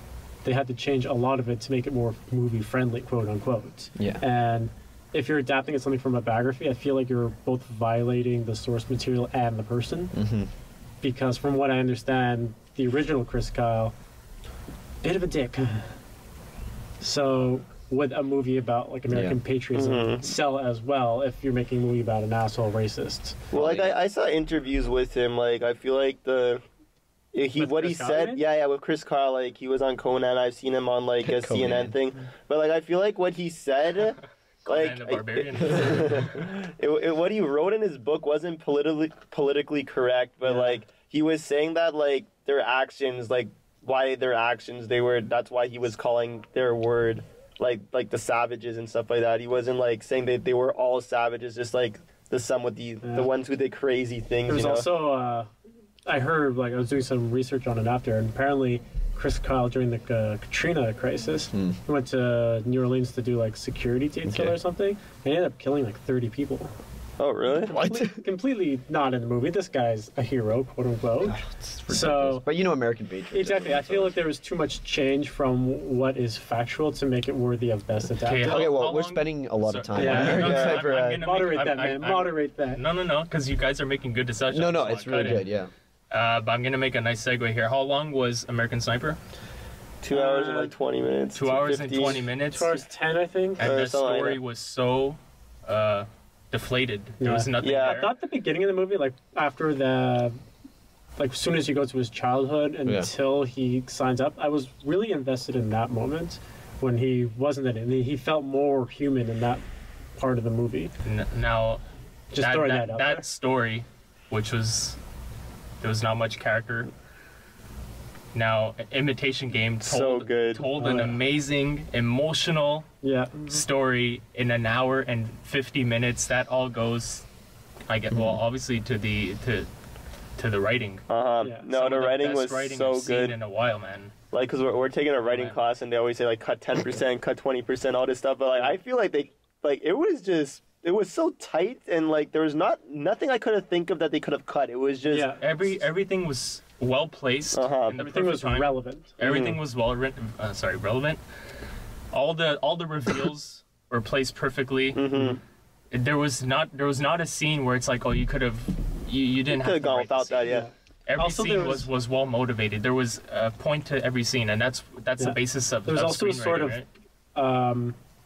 I guess you can say, fun with the writing that it let the audience try to figure things out on their That's true. own. I was super invested. I remember like halfway through the movie, I wasn't completely right, but I was like, hey, I wonder if there's a way that the machine can look for keywords, and I was wrong a little bit. I was thinking like, hey, why don't you like type it in for like U-boat and submarine? And I sort of had the right idea, but I was still wrong, and well, we were play with that idea. We were definitely engaged in the story in that way, but that all comes with the voiceover in the beginning of the film. Yeah. Where he was pretty much telling us Pay to pay attention, and that's exactly what I did. Bring you into the story, and at that moment, I was already engaged. Yeah, and it tells you he's not going to repeat anything. You're on your own. You got to figure that out. And they took a lot of moments that could have been light moments, and they made them, sort of fun to watch, like. When he got the machine to work for the first time after all this struggle for comedic relief, small comedic relief, not ha ha ha like gut busting like funny, a nice but like chuckle. A nice chuckle, like it's all working, and he's just like, well, now what? And like the sandwich humor. Yeah. I'm gonna have to agree. I think Imitation Game has this. But I wanna argue for Inherent Vice. Actually, go for it. Inherent Vice had the difficult task. I didn't read the original source material, but I did my research. Apparently, the original source material is very the same as the movie. They took a task where they were taking original source material, which was just as incoherent as the film was, that was just as confusing as the film was, and that was basically it was the film. To my knowledge, people who have read the original source material said the movie is basically almost exactly as the original book is, which makes me want to read the book even more now. And they did have a difficult task. When you're writing something completely that's hard to understand and that is confusing, you have to write it in a way that still keeps you engaged. And like I said, the whole movie, I was still engaged. The humor was on point. The dialogue was great. There's not a moment where I was like, oof, that dialogue felt forced. And the characters were really interesting. Yeah, people argue that a lot of the times the characters were kind of random and one note, but that's what it's supposed to be. It's supposed to be this guy. It's like, take for example the Big Lebowski.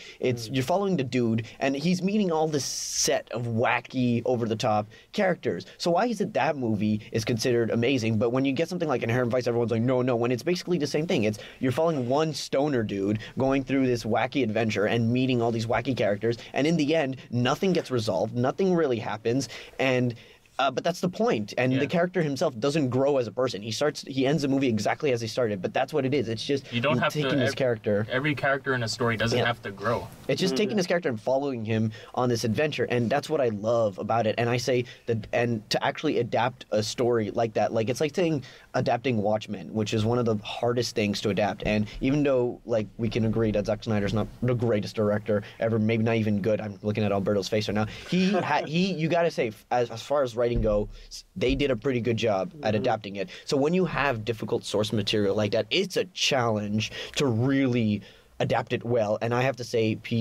Paul Thomas Anderson adapted it really well. In that case, he adapted the book very well. Also, the author's style. Yeah, I read that the author's style is very out there, and it's either you get the movie or you don't. That's what it's a very hit and miss movie. You either hate it or you like it, and I loved it. I really liked it. I've read a lot of Twitter comments saying like, "Inherent Vice, I get you." Yeah. Like, I also read too, there's a reviewer that said like you could either watch it with your brain on or off, but you're likely to have the same experience. I want to watch this movie stoned, see what happens.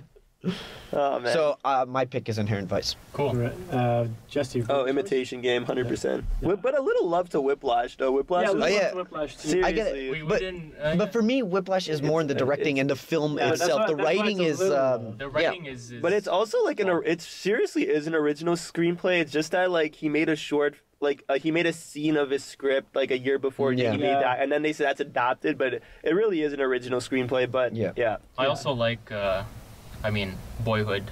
the writing in Boyhood. It was. Now we're popping over to best. Well, okay, wait. Before we go on, I just want to do Whiplash really quickly. Whiplash is in the adapted. Yeah, I just want to do Whiplash really quickly before we move on to the rest. What I did like about Whiplash in the writing is how they made the teacher the antagonist. Usually in any movie, in this case, the teacher is the mentor, supposed to help out, but it's so strange to see the mentor be the bad guy at the same time. Full Metal Jacket. Yeah, so it's like he's teaching him, he's helping him, but at the same time, it's like he's the antagonist. He's like completely against him. We've all had that one teacher. I know, and I feel like this is such a good character study because, like, after I watched it the first, I'm like, wait, was he trying to push him or was he just an asshole? You know, so like when I saw I saw it the second time, I kind of saw both sides, but like I still don't even know. That's like it's just a great character. Yeah, well, study. yeah, and also just like writing J.K. Simmons' character, how they wrote it, because every time you see him with Miles Teller, he's like this complete fucking asshole. But every time you see him like outside, like there's a scene when he's talking to the little girl, he's like, "Well, I hope to see you in my orchestra," and he was like such like the nicest guy ever. So it's in that case. The thing is that an act? No. Yeah, it's an act, but I have to say it's not just J.K. Simmons' really good acting that added to it, but they wrote the character really well to make it work like that. They wrote it. They wrote a very conflicting character. Yeah, and he's not one-dimensional at all. Yeah. No, so as far as writing goes, J.K. Simmons' character, the writing for his character was really well done, which character writing is sometimes really hard to do. So Bosco, you choose... I still choose Inherent Vice, though. Inherent Vice. But I give props to Whiplash. Yeah, Imitation Game with some love for Whiplash. Same here on my end. Same here. We're all giving love to Whiplash. Man, that was great. That was great. All right, so now we're going to go to writing original. I already said the nominees. Yeah. Should I repeat them? Just quickly, just say The them. Hobbit. You have 2 seconds. Boo! You have 2 seconds to say Birdman, Boyhood, Foxcatcher, The Grand Budapest Hotel, and Nightcrawler. Wow, Boyhood. I love... Okay, I think... Okay. Get ready for an argument. Instead of making a good case for Birdman, which we all will, I'll make a good case for Boyhood, pretty much because... I was going to do that. Well, you can join. You can tag along. Oh, yeah, I'm tagging along. I mean, we're using the same mic. He wrote this over 12 years. You start with a little boy. He's, 6, 8 years old? He starts at 6 and he ends at 18. You don't know where he's going to end up. He can become a jock, or he can become a computer genius. He could become anything he wants to be, and they adapted this boy's... they adapted this film as it was going on, this boy was growing up to make it feel as natural and relatable as possible. I was watching him on... I feel, and that just goes on with the collaboration process of writing. I just want to say it wasn't just Linklater who wrote this film on his typewriter all alone. He collaborated with Patricia Arquette, Ethan Hawke, Eller Coltrane, Lorelei Linklater. Where their lives are going, he used that as a motivation to the screenplay, and I think that's a nice achievement. I was watching an interview with Eller on, I think it was... I forget which late night show it was. Was it Fallon? Might have been Fallon. He was on Fallon, I remember. Was it Conan? No, it wasn't Conan. But he was basically saying, like, when he was 15, he had, like, piercings and stuff like that. And he would have hair a particular way, and he would have zits. And anything that his character was in that particular year is how he would be portrayed in the movie visually. But he's not necessarily the same character, like, personality-wise. So they sort of took, like, what he was reflecting in the particular time. Like, this is the fashion, this is the trend. Wait, before Bosco comes, I want to see something else, but go finish on. Oh, well, I'm more or less done at that point, but I was sort of adding, like, when Eller got to a certain age, he ended up helping Linklater with the writing process. This is where I think the character should go. Which is... I think he started that when he was 15 or 16, so towards the end of the movie, but he did get involved with the creation of his character. Yeah. I'm like, a lot of Linklater's films of growing up, Dazed and Confused, you got his next one coming up about baseball. Like, which is sort of like a Dazed sequel. He has a lot of sports elements in his films. Yeah. And I'm sure Linklater had that in his mind too, that maybe he would become a sports fanatic, like an athlete. And this time he turned into a photographer, like an artist, like one of us. An artiste. A bit more hipster. Very hipster. There were scenes that sort of built up to that idea of him becoming with the football, and going to the baseball games. Yeah. You can tell the father wanted him to go down that road, which was not wanting him to go, but like was trying to push it onto him a bit. Yeah, one more thing too, because like I'm 19, so this was like really The bowling filmed also. close. Like, cause like what I really liked about that movie that really makes it stand out is that like every year they filmed, they really referenced the year. Like for example, like they were singing High School Musical at one point. And, like nowadays we kind of just laugh at that, but like when I was growing up, that thing was just shit. Everyone was singing that thing, and like Yeah, it was shit. You're right. It was shit. No, it was shit. But every shit, and it was shit. yeah, exactly. Because like it was like freaking Let It Go, which I didn't really like. But anyways, they referenced like every year that you had like fucking Soulja Boy.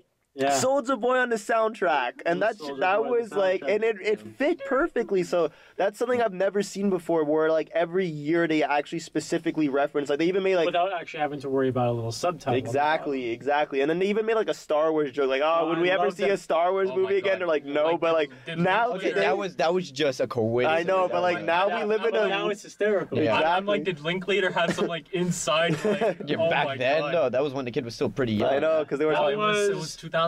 Yeah, no, it was because they were talking about the Dark 07, Knight. I No, Dark remember. Knight. It was Yeah. 2008. Yeah, and also I would want to mention something about Ethan Hawke's character because like they didn't. I feel like they didn't portray him as like a deadbeat dad. They just portrayed him as like he was like a good guy, but he was a lost guy. Like he didn't know what he wanted and all that too. But And like when he first comes onto the screen, you're like, oh, I know where this is going. And then But he completely turns around. your exactly, because like expectations even when of like him. I saw this movie with my parents, and my dad was even saying how like Patricia Arquette's character, she kept going after the same type of guy, whereas Ethan Hawke's character, like he found himself, he kind of waited for that right person, and then he ended up starting. It's his amazing life. how Like, if they would have been patient, exactly, like he would have grown up to be what she wanted him to be. in the first exactly. place. There you go. Yeah, but like I'll agree. Like with the character writing was really good. Ethan Hawke's character, like I said, he completely reversed our expectations. We come in expecting the same typical deadbeat dad, but then as the movie grows, you realize his character. He's a cool guy.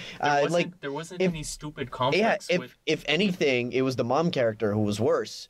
Because either way, like the expectations are completely reversed. We expect the dad to be this bad guy and all that, and he ends up being like the good guy. Well, I'm not saying the mom's not a bad person, but she ends up being more messed up than the dad, and we usually expect the other way around. It's more This typical. is my little like jab at you right now, Alberto. You said the movie took Just 12 years to write. You know who else took 10 years to write a movie? Wow. Christopher Nolan. Yes, yes. But I So agree with how you. many how long it takes to write a movie doesn't equate to how good, because like I said, It 10 doesn't years. equate, but if it's good, it's good. I agree with that. So are though, you saying so? seriously. But you keep going against Inception. That it took 10 years to write Inception, and now you're saying that now you're completely contradicting yourself. I think it's a difference I think between- we're saying. You agree with me on this too. Okay, wait. Okay, That it takes but 10 Let me years. shoehorn in on this one. but that was just a jab at you to be playful and funny.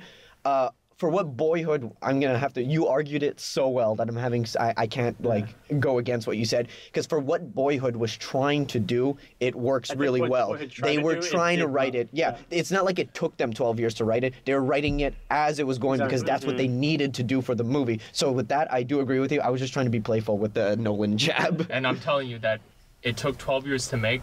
But man, if this film was shitty, if it wasn't well put together, But that's we wouldn't something. be talking about That's it right something to now, but argue the for the Linklater's director, great. not the writing, though. Yeah. Because right now we're talking about the writing, and as far as here's my thing with Well done, Boyhood. yeah. Here's my thing with Boyhood. Okay, what's really going for it is that it took 12 years to make. What makes people love it so much is that we see the kid grow up, and that's how we get attached to it, and that gives it this like beauty behind the movie, because we actually see the kid go from a kid to an adult. It's the same kid, and we see him grow up. But my bone to pick is that what if it was just any other regular type of movie? Keep the same writing, keep everything. If it was a movie that they filmed in a span of like a year, like a regular movie, and they used different actors to play the kid, it wouldn't be as good as we see it now, because the writing in it, there's not much of a story other than a portrayal of a kid growing up. But if you take it into actual story and stuff, yeah, Ethan Hawke's character is really well written. But that's the biggest thing that's going for it in the writing department, because if, like I said, if you film it as a regular movie, it wouldn't have the same impact as it did if Linklater's directing choice wasn't to film it in the span of 12 years. So that's why I don't think it should win Best Writing. I can't even remember Good if I argument. said That was if good. it will or will not now.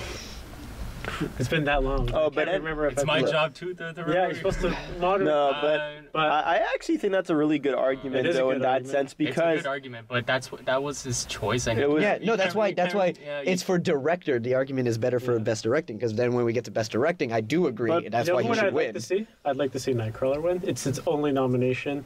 I heard the writing in it was spectacular, and Jake Gyllenhaal transformed himself with the writing. So you know what? I'm gonna go for Nightcrawler. and also In too, the end, I think Birdman Yeah, is gonna. I do think Birdman should win because the writing. There's a lot of nuance to it. There's a lot going on. It's a lot of commentary on Hollywood and on actors, Well, that's especially the same thing actors. with Nightcrawler. There's a lot of commentary on 2014 Los Angeles. Yeah, but the thing with 24 Nightcrawler is sort of like a time capsule. Yeah. Yeah. But the But thing just, with Birdman, yeah. it's looking at like the actors who portray like.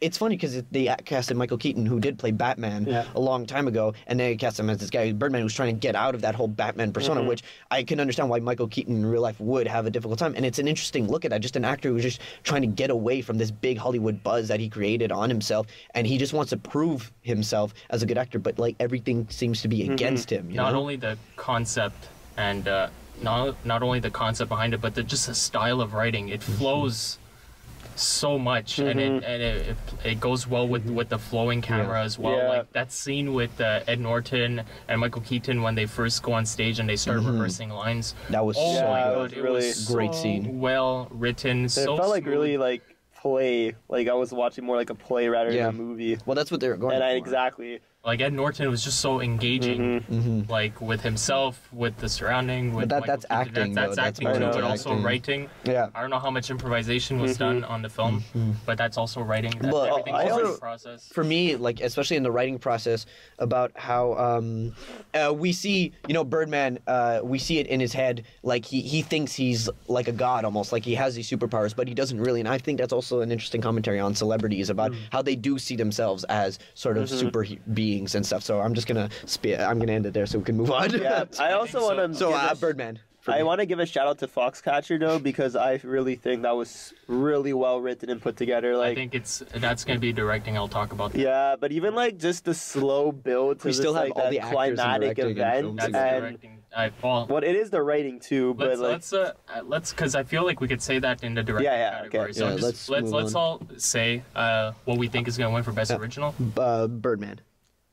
I think Birdman will, but I would say Boyhood should, to be honest, just because of the ambition behind it. And Yeah, how but it that's was- directing. But it was like No, there's stuff, directing. yeah. But the fact that they were writing it as it went on and stuff like that, and like they were true to the boy's life, like it was so unpredictable, you know. All right, John. I think That's a directing Birdman will, but I'd really like to see Nightcrawler take it. I think Birdman will, but I would love to see Boyhood. Oh boy. Just to see like Linklater accept that award. He's awesome. That song, Hero. I can't Okay, get move enough on. of that. All right, we'll talk about Boyhood My later. boy, man, Linklater. what's the next Actors. category? We should just combine all the actors and actresses Let's go together. supporting just- actors. Instead of going each category, we should just talk about all of them in general and just our opinions. Okay, so we'll go about we'll do the actress Yeah. categories. Yeah. Best Supporting Actress: Patricia Arquette in Boyhood, Laura Dern in Wild, Keira Knightley in The Imitation Game, Emma Stone in Birdman, Meryl Streep in Into the Woods. Now let me just go to Best Actress: Marion Cotillard, 2 Days, One Night, Cotillard. Felicity Jones, The Theory of Everything, Julianne Moore, Still Alice, Rosamund Pike, Gone Girl, and Reese Witherspoon, Wild. All right, well, Best Supporting Actress, Patricia Arquette, man. Patricia. Yeah. Oh, man. Patricia I just want to make a comment. I think we all very unanimously agree Patricia Arquette should win. What I'm kind of angry about is why is Emma Stone nominated for Best Supporting Actress? Look, I understand she did a good job, but for me, in Birdman, she was just doing Emma Stone doing what she usually does. She didn't bring anything new to what you get. The only difference is that this character was some sort of druggy, daddy issues, but in the end, it was still Emma Stone doing what we've seen her do hundreds of times. So for me, I'm just like, no. Christoph I was Waltz surprised at got that nominated nomination. for Django and won for doing Yeah, the same thing. In exactly. Glorious, so it's nothing But- new. But like I feel like honestly, this was a really weak year for actresses in general because like especially supporting actresses. exactly. Well, yeah, and like even like I love the Imitation Game. Like Keira Knightley was nothing special in there. Like, But it was definitely her best performance. I think she just did the job. She did the job. Yeah. Great writing. You yeah, really like have it's hard to fuck up. Yeah, because sometimes if material like the that. writing Well, is really good, you got good could fuck it up, dialogue. but Yeah. she did it. Give it to you. But I think we all agree Patricia Arquette. Patricia Yeah, Arquette was Patricia amazing. Just Arquette. going, Yeah. going into that character. And for Meryl 12 Streep years. nominated again. Come on, Oscars. like at this point, anything Okay, she so does. we're all unanimously saying Patricia Arquette. Yeah. Yeah. Bosco. Yeah. Okay, cool. Best actress, I'm gonna have to go with Julianne Moore. No, sorry, Rosamund Pike. Oh, For sure. Well, obviously, 'cause you love She played Gone like yeah. 3 different characters almost. It was insane. Like Oh man. Yeah, I'm She going to was agree with so- that. I'm like- Rosamund Pike as well. for if me. you look like honestly, if you look from like a year ago, I didn't even know who Rosamund Pike was, and now like I'm she's like, actually a Bond girl. huh? She's actually a Bond girl. Yeah, I like learned that recently to be honest, but like, well, because like She's that a movie Bond came girl. out when I was She in, younger. The World's End 2 years ago as well with Simon Pegg. And I didn't watch that. Really good movie. Good on that. But Her character was so, the way she portrayed it was so dark. It complex. was yeah, so complex. Yeah, and like you Now- never now- really knew what was happening in her head. Like she She's you so couldn't screwed tell. up Yeah, that she seems normal. in a sense. And Yeah. she was super unpredictable. Like you had no idea where she was going with Like it. you watch- couldn't Like, read we her. know That's she's what I'm crazy because saying. we got to like see You- the yeah, craziness. you But if watch, you were just like the friendly neighbor, you would have Yeah, no. because this thing, idea. she did it in a way that you couldn't read. Like a lot of time, you can read people, but in her case, Yeah. like you couldn't read what she And was she made thinking. it a point. Like that's her mask. I mean, when you watch it the first time, you know there's something iffy. But you're not really But you're not sure And- what. but You're not really. You're not sure what. And then you watch it again, and you know what's Like her going on, performance and gets better the more it like gets better it's just every because time, I man. keep getting more impressed by it. It's just like Yeah. wow. I think this is I like remember- a starting point, like that really launches his career because I want to see more. Because I more remember from when her I now. left it, at first I wasn't too crazy about Rosamund Pike in the movie. I thought she did a good job, but I didn't think she was like amazing. But like the more I thought about it, I'm like, but that's kind of what it was supposed to be. Yeah. Like, because in one sense it's like you can't read her. That could just be a sign of a bad actress. Like you can't read them, but it's because they're not acting well. But that's what the character is supposed to be. You're not supposed to be able to read her, and you're supposed to be confused by what she's Yeah. thinking because you don't know what she's thinking. So yeah, so all of us. I think we all think Yes. Rosamund I Pike. think both the actress categories, they're both like obvious standouts. But I But feel now like, we're hitting the tougher one. The But I know- supporting I know- actors. Acting this Julian- year was I crazy. think we should change battery, guys, because battery's running low. Well, let's keep going. keep going. But like I think, but 'Cause if the battery dies on the spot, I think it's gonna. No, well, I Yeah, don't it think will. so. It will. Yeah, I think we should. so you want to pause it? Or? Just pause it. Battery pause. Battery pause. Okay, so now the next two categories, the actor categories. We got Best Actor. I'll roll the nominees. Steve Carell in Foxcatcher, Bradley Cooper, American Sniper, Benedict Cumberbatch. The Imitation Game, Michael Keaton, Birdman, Eddie Redmayne, The Theory of Everything. An actor in a Yeah, supporting supporting role. Best Supporting Actor, Robert Duvall, The Judge, Ethan Hawke, Boyhood, Edward Norton, Birdman, Mark Ruffalo, Foxcatcher, and J.K. Simmons, Whiplash. I'm just surprised that Robert Duvall got nominated. I'm just gonna put that You know out there. what? For me, I'm gonna be like, this is a snub no one has ever thought of except me. Instead of Edward Norton being nominated from Birdman, I say Zach Galifianakis should have been nominated from Birdman. Wait, hear me out. Zach Galifianakis, as we all know him, is the fat, stupid guy from every single movie he's ever been in, except. Well, not everything. Well, mostly. Like that's the image we have of I it. agree. Birdman, he came out, he did like, even though we could tell it was him, he acted in a way that we've never seen him do before. He surpassed our expectations of him, and that's, for me, the Oscars is that, for actors, is that's what they should do. If they surpass the expectations of what we have for them, they've proven themselves as good actors. And Zach in that movie has proven that he can be a good actor. He did an amazing job in Birdman. And Edward Norton, we expect him to be a good actor, and we expect him to do a good job. Zach, we didn't expect it, and I was blown away by his performance in Birdman. Even if it was a small character and everything, I still think Zach should have at least been acknowledged of what he did. And Zach Galifianakis, he's like a big actor, Yeah. I Yeah. would say, and his performance didn't feel egotistical at Yeah, all. You know not what at I all. mean? Like Edward Norton really, he took that role and just like went through. That was his character He made also. it. Yeah, it was his Like, character. But let's But talk about Zach who we think Galifianakis- will win. Yeah, Okay, no, well- I just felt like saying that because no one has thought Yeah, about I that. don't disagree. And like I was reading behind the scenes of like the actors counting who fucked up Yeah, the most. and the Emma least, Stone and- fucked up the most. Yeah, and then Zach Galifianakis fucked up the least, and like I feel like because he was like a stand-up comic, like he had to memorize like hours of material, so that made sense. But yeah, he really gave me a new look on him. I'm gonna have to. I don't think he's gonna win, but Ethan Hawke, man, Boyhood, so Really good. I really like. natural. One scene that really gets me is when he's bowling with his kid the first time, and he's Life like, doesn't give you bumpers. "Life doesn't Yeah. give you bumpers. You don't want the bumpers." Any other director / actor take on that scene, it would have been so preachy. Like, life doesn't give you bumpers. You don't Yeah. need the bumpers. But the But way he he- said it was just so. It was very like casual. Yeah, very like the casual, scenes. natural, relatable. It was almost a throwaway. Yeah, the comic. scenes Yeah. like I found the most engaging in Boyhood were Ethan Hawke's scenes. Yeah. Every time he was in a scene, I was engaged and I loved it, and it's because of how he portrayed the character. He's really like a lovable goofball. He's made mistakes in his life. Nothing's perfect for him, but you know he's really trying his best to really turn it around, and you could feel that, and you could see it in his character. He loves his kids. He loves his ex-wife. He loves his new wife and his new kid, and you could see him really just trying to just make sure things work. You Ethan know. Hawke is a seriously underrated actor. He really is like even You should watch all of his work with Linklater. Yeah. Even Oh that boy, scene- Scorsese, De Niro, Linklater, Ethan Hawke, man. Yeah. yeah.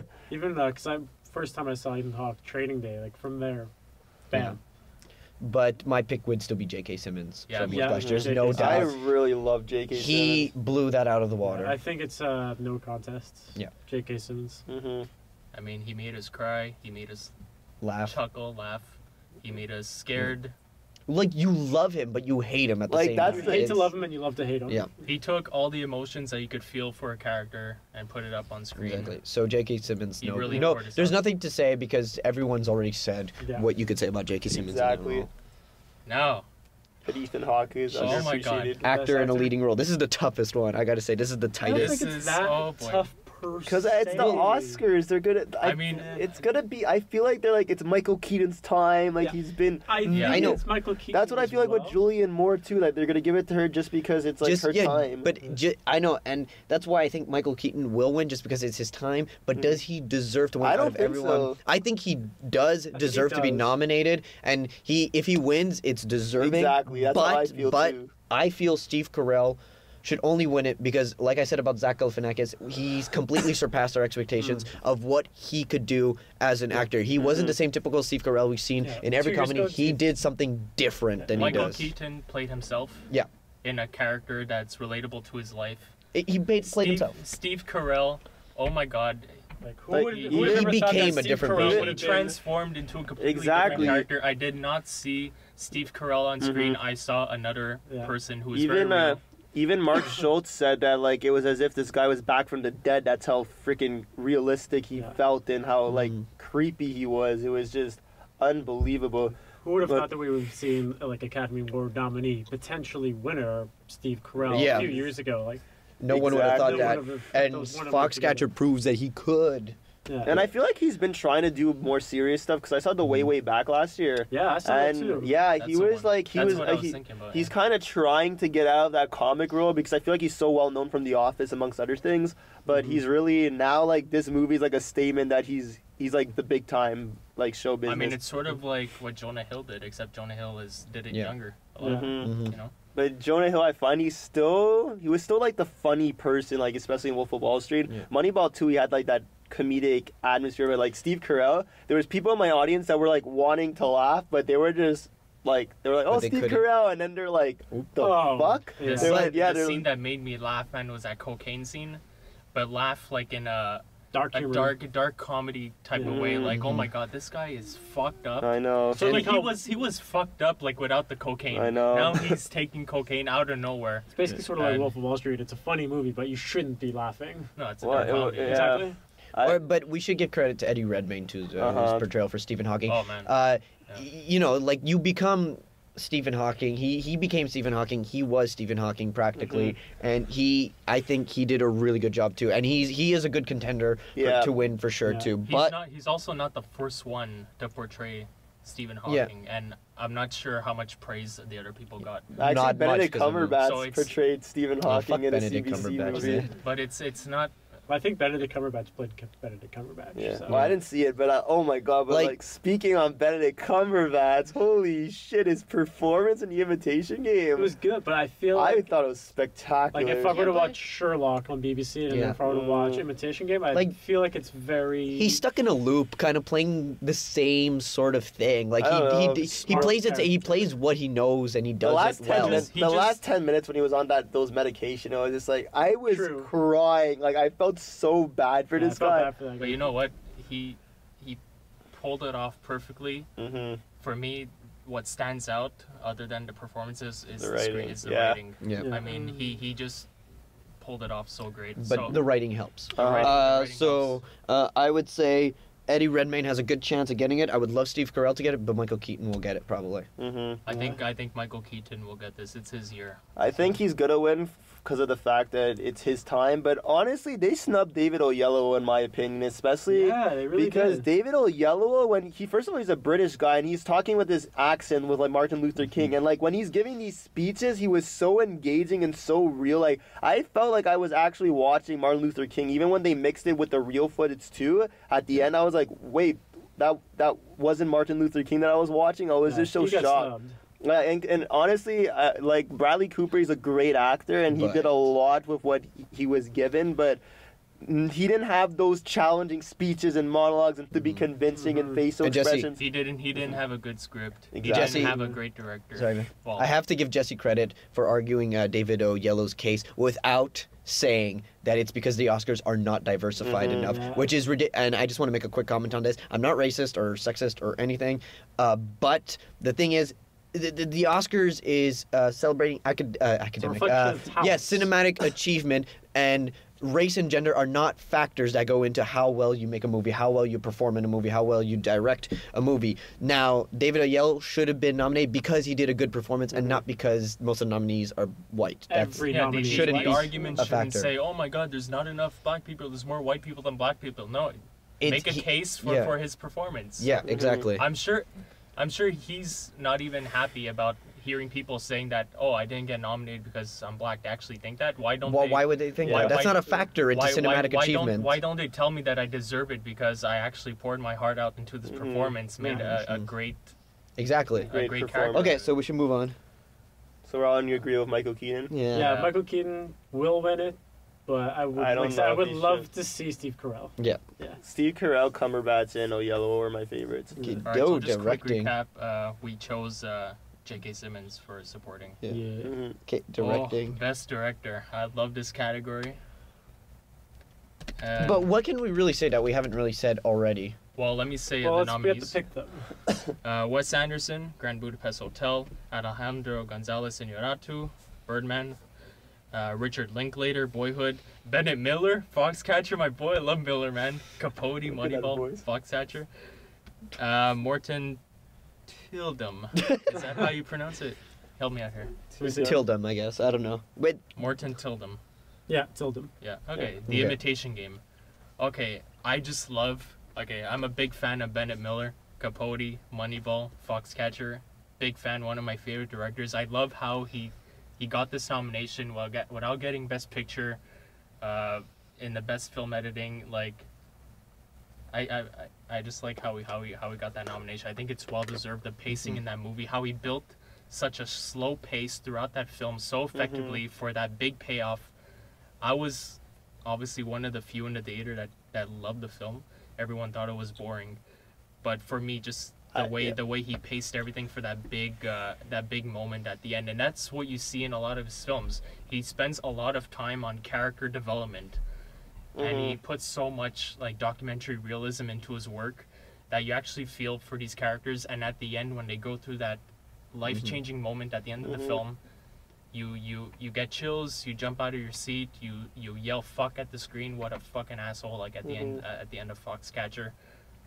great deserving award. He Yeah. won't win it, I know, but unfortunately. I'm so happy he's up there. I'm gonna say, for me, best directing should go to Birdman. The choice to make the entire movie one long continuous take is a very ambitious and difficult thing to do, and he Yeah. pulled it off so well. The whole movie flows so well. There's no flaws in the entire flow of the movie, and he did it. You actually believe the whole movie is done in one take, and to make a decision like that and to pull it off is a huge achievement in directing, and I think he should win it. There's so many elements Yeah. that he has to work with, and so many Exactly. choices he has to make on the spot. Like I could just imagine like the planning stages Yeah, of there's this, like how many hours he had Pre-production, to oh my go God. to I- just plan this I movie. can't even like walk through Times Square by myself Yeah. without fucking up. Like, oh shit, I went the wrong way. I'm in a big crowd. Imagine directing a scene. No Mhm. kidding. And I heard he was on his like iPhone filming it too for the YouTube clip. So not only that, man. like he was directing the scene while holding his iPhone, Oh, while wow. trying to get like Man. control the crowd. It was insane. And But- the fact that they did that is amazing. Exactly. Well, from Jesse, what are you gonna argue? Well, I like, for me, anything that pushes filmmaking forward is something, even if it's a failed experiment, is something I always respect on that level. But for me, the two standouts were Alejandro Inarritu and Richard Linklater because they really tried to do stuff that's never really been seen before, Yeah. honestly. Like The Boyhood, the 12-year experiment, and like Birdman shooting everything on one take. Like, those are like stuff that, like, when I saw them, I can't say that I've seen anything like that. Like when I was trying to think of something to compare it to, I just couldn't.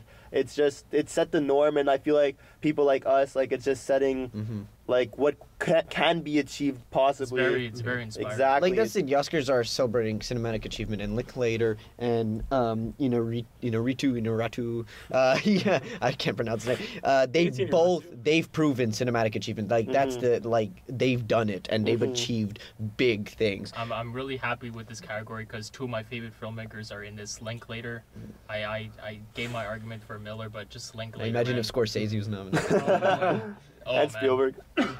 Well, Spielberg, I'm not. So, Well, I like that's- Spielberg a lot. Yeah, I so- love Spielberg, but So for me, my pick would be I would love Birdman to win, but I think Linklater's gonna win just because of the 12 years thing. We mentioned that before. Earlier. Linklater, my boy's gonna win. Yo. See, I am Oh, having man. a really hard time picking which one because I really think Boyhood is awesome. It deserves like a lot of attention, but I don't really think Linklater will win the best directing. That's a big statement. It's a Yeah, really because what he did was a very bold It was, choice to make but it feel more to it. I Because don't anything think- could fuck up in 12 years. Yeah, because I don't think. Also, like, when you think about casting the boy, because Bosco, anything could fuck up. Casting the boy at 6 years old. Yeah, but that's What not if he was a directorial shitty decision, actor? that's casting. What if he was a bad actor, man? Well, he kind of was, but not. He wasn't horrendous though. He wasn't horrendous, but I wasn't looking at the acting in this film. Yeah. For me, it didn't take me out. There were some moments where Yeah. I'm like, really? Yeah, But but It's like it's when a you bold look at choice. Boyhood, you have to look at everything together, and you're not like. No, you but don't this walk is out not going- best picture. This is best I know, director. that's what I'm saying. Like you look at everything together, but you don't go away out of it saying like, oh yeah, that directing. It's not the first thing you think of. Okay. So in that regard, I don't think Boyhood will get it. you don't think the directing for the first thing of Boyhood? Well, No one comes out going like, yeah, that directing. Whereas like if you watch a Scorsese movie, it's the one thing you notice like right away.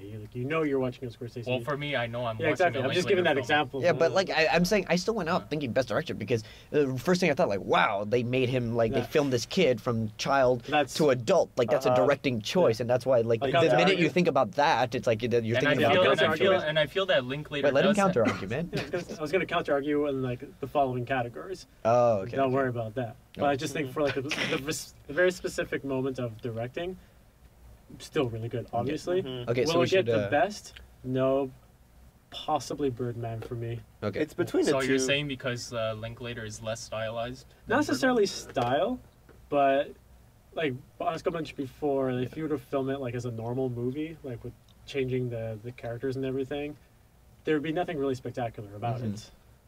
But Okay. even like when I watched it again, like I was really impressed with like the framing, the performance, the transitions. Like the first time I saw Boyhood, I feel like I was looking too much for where he could have changed. But Linklater's decision not to even do that, I just respected it a lot. Like they would do sometimes like a song to transition the year, but like it would just felt natural and like like at the end of the movie when they said, "Oh, the moment sees you," and they're just laughing, they don't even say I love anything that line. else. Yeah. It just felt so real. Like I feel like he captured life in a way I haven't seen on film before. I remember you saying that the last line in the movie kind of bugged you. Yeah, it's so where shitty. it was, it's sometimes the moment seizes you. No, it's like, yeah, right now, like every moment is like right now, something like that. It's But such a shitty line. I'm sorry. I love that line because that pretty much. But it's so encapsul- stupid. Right encapsulates now the is movie. right It now. Like, encapsulates the movie, I guess. and it encapsulates Linklater's film work, his It was just so, filmography, so like his. cheesy. But it's at the end of the movie, and it's like a nice little haha moment, and cut Yeah. to credits. And I A just want to great make film. before I continue, I just want to make one comment. I don't think Wes Anderson should be nominated Neither because should I. instead he hasn't really proven anything as a director. He's just been doing the same style for years now. It's just gotten more I would exaggerated. have liked to see so the guy who did Selma get nominated. Yeah, the girl Ava DuVernay. I would've She did liked- a she should she did replace a Wes Anderson phenomenal with, job. Like there was this one scene where like it's like a close up of like the bridge side and it just pans down, and that was like a chilling sequence. Just like.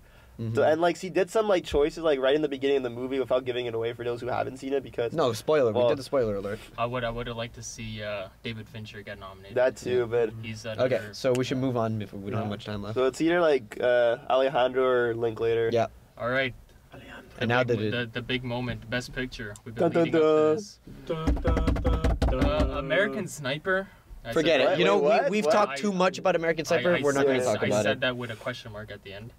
Birdman, Boyhood, The Grand Budapest Hotel, The Imitation Game, Selma, The Theory of Everything, Whiplash. Okay, so I think most of Only these 8 movies, this year. No, most of these movies we Usually already. it's 10, eh? Yeah, it was 5 and then 10. Now it's 8. Well, they have that I rule could that have added another whatever 2 films in there. whatever gets the amount of votes, specific amount of votes Yeah. gets nominated. But something stupid like that. we've already talked a lot about American Sniper. We've talked a lot about like Grand Budapest Hotel and stuff. I don't think we need to like stick on Yeah. those and talk Well, about them. I'll start right away because I more or less ended the last Yeah. one. Because I said Boyhood as the whole experience. Yeah. Out of all these movies, which one will be people talking about in 20 years? Boyhood. Well, I honestly feel like Boyhood Yeah. was the best movie of the year. They'll, It's the But- best yeah. movie of the year, but it's also, I think of all this, people like, it will be in the Like- 1001 movies you have to see before you That's die. the thing, It'll be, relatable- for sure, It's it'll be the relatable. textbook book. Sean. It's relatable to all aspects of life. You're gonna grow up. You're gonna be a parent. Yeah. You're gonna want to watch this movie again because you're gonna be Yeah. relating to the parent aspect Yeah. of it. But Right here's now, All these movies are really, really good, but I think Yeah. Boyhood is the timeless yeah. classic. But here's the and thing. it's just really well made. Yeah. I agree. So in Point that blank. regard, I do Yeah. agree with everything you just said, but I don't think it's the best movie of the year. Don't give me that look over. I don't think it's the best movie of the year, and it's for the same reasons I said by the writing. Yes, it's relatable, and yes, it's a portrait for what it was doing. It works, and they did it really well. But there's something about it. It's like there's no story. The writing is That's very the thing, there weak, is and no real story. yeah, but but like I said, it's a portrayal of a boy doing what he does in his life. That's it. he's But sitting I down, don't he's think. watching Dragon Ball. He's I know playing exactly, Halo, but I it's- don't think that's enough to be best picture. I think that's enough to be a timeless, possibly a timeless classic, and enough to be talked about because of the whole 12 years thing. But all that's really going for it at this moment, like I said before, is that it took 12 years to film, because like I said, if they filmed it like a regular movie, it wouldn't have the impact it had now. That's the thing. It did have an impact, though. But it Yeah. did because but the 12 years thing helps. That's Yeah, why. but that's the thing, Because it's- we see the kid growing up, but if they filmed it as a regular movie, it wouldn't have that but impact. this isn't a regular movie. But that's the thing. But Yeah. I'm saying if it was. Yeah. If I know it wasn't, and that's why it deserves all the acclaim it's getting. But if it was, it wouldn't, and that's why I'm saying it doesn't deserve to be Best Picture because that goes into the writing and how the picture is done. For me, my two choices for Best Picture are Birdman and Whiplash. Stop doing that noise, man. Are Birdman and Whiplash. Okay, Whiplash is my number one of the year because, like I said before, that they took. I like how I'm talking. No one's paying attention to No one's paying me. attention. Whiplash took. Sorry, we're taking a picture right now. Oh my Selfie, god, man. let me take a selfie. Yeah.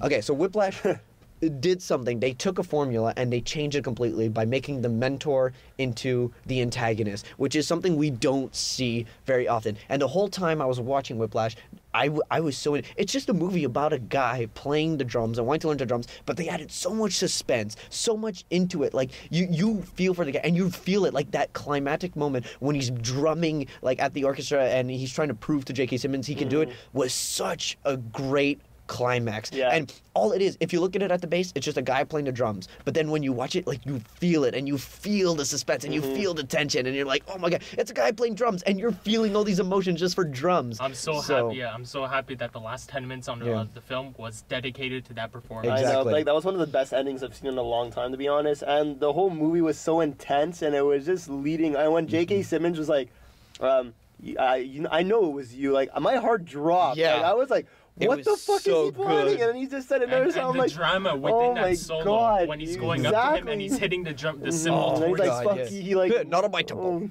not my oh man, like, was so good. it was so good. there's a lot of music elements in that film, and I'm happy that they dedicated the last 10 minutes of the film to music. Yeah. Exactly. Just like, have any of you seen the Buddy Holly story? No, I No. haven't seen it. 1970s Gary film? Busey, right? Yeah, they spent the last like 15 minutes just covering like his last performance. You can also counter argue with the Red Trees though. The last like forever of the movie was all the ballet, but That's what I'm saying. Like, Oh my God. Okay, but we're going off topic, guys. We're going off topic. So that's my argument for Whiplash. all right, Jesse. My best. But I do think Birdman is a good contender too. But we've already argued enough about Birdman, I think. I would say Boyhood, to be honest, because like Boyhood is like one that I feel like I've gotten out. Like I get something new out of it every time I've seen it. I only seen it 3 times. But it's still for like 3-hour movie, well 2-hour 45. But anyhow, it's just like the character development, and it's just like you just really, it's something that I've never seen before. And it, like for me, the rest of them felt more like movies, where this one just felt like an achievement right off the bat. Yeah. Like it had balls to try something that's never been done before. Like it took 12 years to make, and they weren't waiting for any technology or anything. They just wanted to tell the story. I don't think you'll ever see a movie like this again. And if you do, It's a not rip-off gonna of be the this one, first. yeah. It's gonna be a rip-off. But And just it to- probably won't be as good because Linklater won't be attached to it. Just to counter argue He though. always makes personal films. Just to counter argue though, yes, I agree with what you said, but when we're taking into consideration Best Picture, we have to take into consideration everything about the movie I still and not think it's the best just picture. that. I still think it is Okay. because like even just that speech at the end that Ethan Hawke gave, like I connected to that speech so much where he was like saying this like you gotta self-value yourself and stuff like that. But like it was just like so emotionally satisfying, and like I related love the to it. movie. I really love the movie. I It's related not like to a lot of, not necessarily a lot of the character elements, but I related to this is what it's like for a boy to grow up. exactly like even when I watched them. I've been there, Uh-huh. quite literally. And you're gonna continue expanding your life, and you're gonna But gonna watch. it as a don't get me parent, wrong, I right? do agree with all Yeah, what you all say. exactly, I do exactly. agree with what you all say. I just don't think it's the Best Picture. Mhm. I do think it deserves the credit it's getting. I just don't think it should win Best Well, Picture. what's a good debate without everyone agreeing with each Yeah. other? Yeah. I can argue Imitation Game. Imitation Game was. Well, cause like Yeah, that, really like good. that one, It I was really didn't good, honestly like. I didn't know the story of that movie beforehand, and Yeah. now when I watched it, I was so I educated. knew about Enigma, and that was it. I didn't know anything about the people involved, the time, the place, nothing. Like I said, the writing and Imitation Game, and it has to, Yeah, has to okay, win so, that. And anyways, so Picks. my Boy- pick is Boyhood all the way. Boyhood Linklater. should and will. I agree. I'm devil's advocate Hey, I here. agree. What, I what would- movie is that? Sorry? Boyhood. I agree. I'm playing devil's advocate. I would love Whiplash to win. I think Birdman's a strong contender, but I know Boyhood is gonna win. Mhm. That's the But thing. if Whiplash were to win, I wouldn't be. No, I upset. would be love happy. Whiplash to I'd win. still It's my be number happy. one of the year. It's up there for me. Okay. It's up there. So Well, that's just the So that's the Oscars. Earth thing. That's that. That's our first podcast. Oh, my what, God. good job! I feel boys. great. Yeah, I we feel killed good that about it. shit. I hope you guys. Continue to listen despite the fact that this one was really, really long. Yeah. Our Are the I hope you were follow-ups will- entertained. Yeah.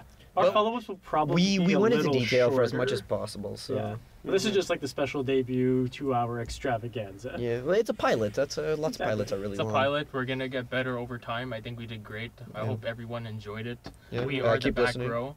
You Mhm. can follow us at Backrow Legacy on Twitter. Mhm. Soon enough, we're gonna be posting our final Predictions, predictions. Yeah. What we think will win. Because through time, we're gonna be taking another look at these films on our personal time and Mhm. just making But you know what? I think it's all gonna be consistent. Especially for with the what we said technical today. categories. Yeah. Yeah, especially right, for other categories that we didn't really go into much discussion. But I think it's Foreign films. yeah, short film. Ida short film. Okay, well, thank you very much, everyone. Thank you, everyone. You could each follow us on Twitter. You can find our Twitter handles on the Backrow site. And thank you, guys. Yeah.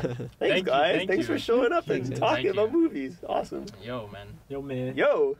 We are the Backrow. Now just finding a way to end this without being awkward. I think we've surpassed the awkwardness already. We're just super awkward. We made this ending really awkward. Let's just end it on 3, 2, 1. Okay, guys. I did not even know where you guys were going. 2 out of 3. 2 out of 3. 2 out of 3. I guess as soon as I do 1. Good night. Linklater, Miller, my boy. Scorsese, stolen. No.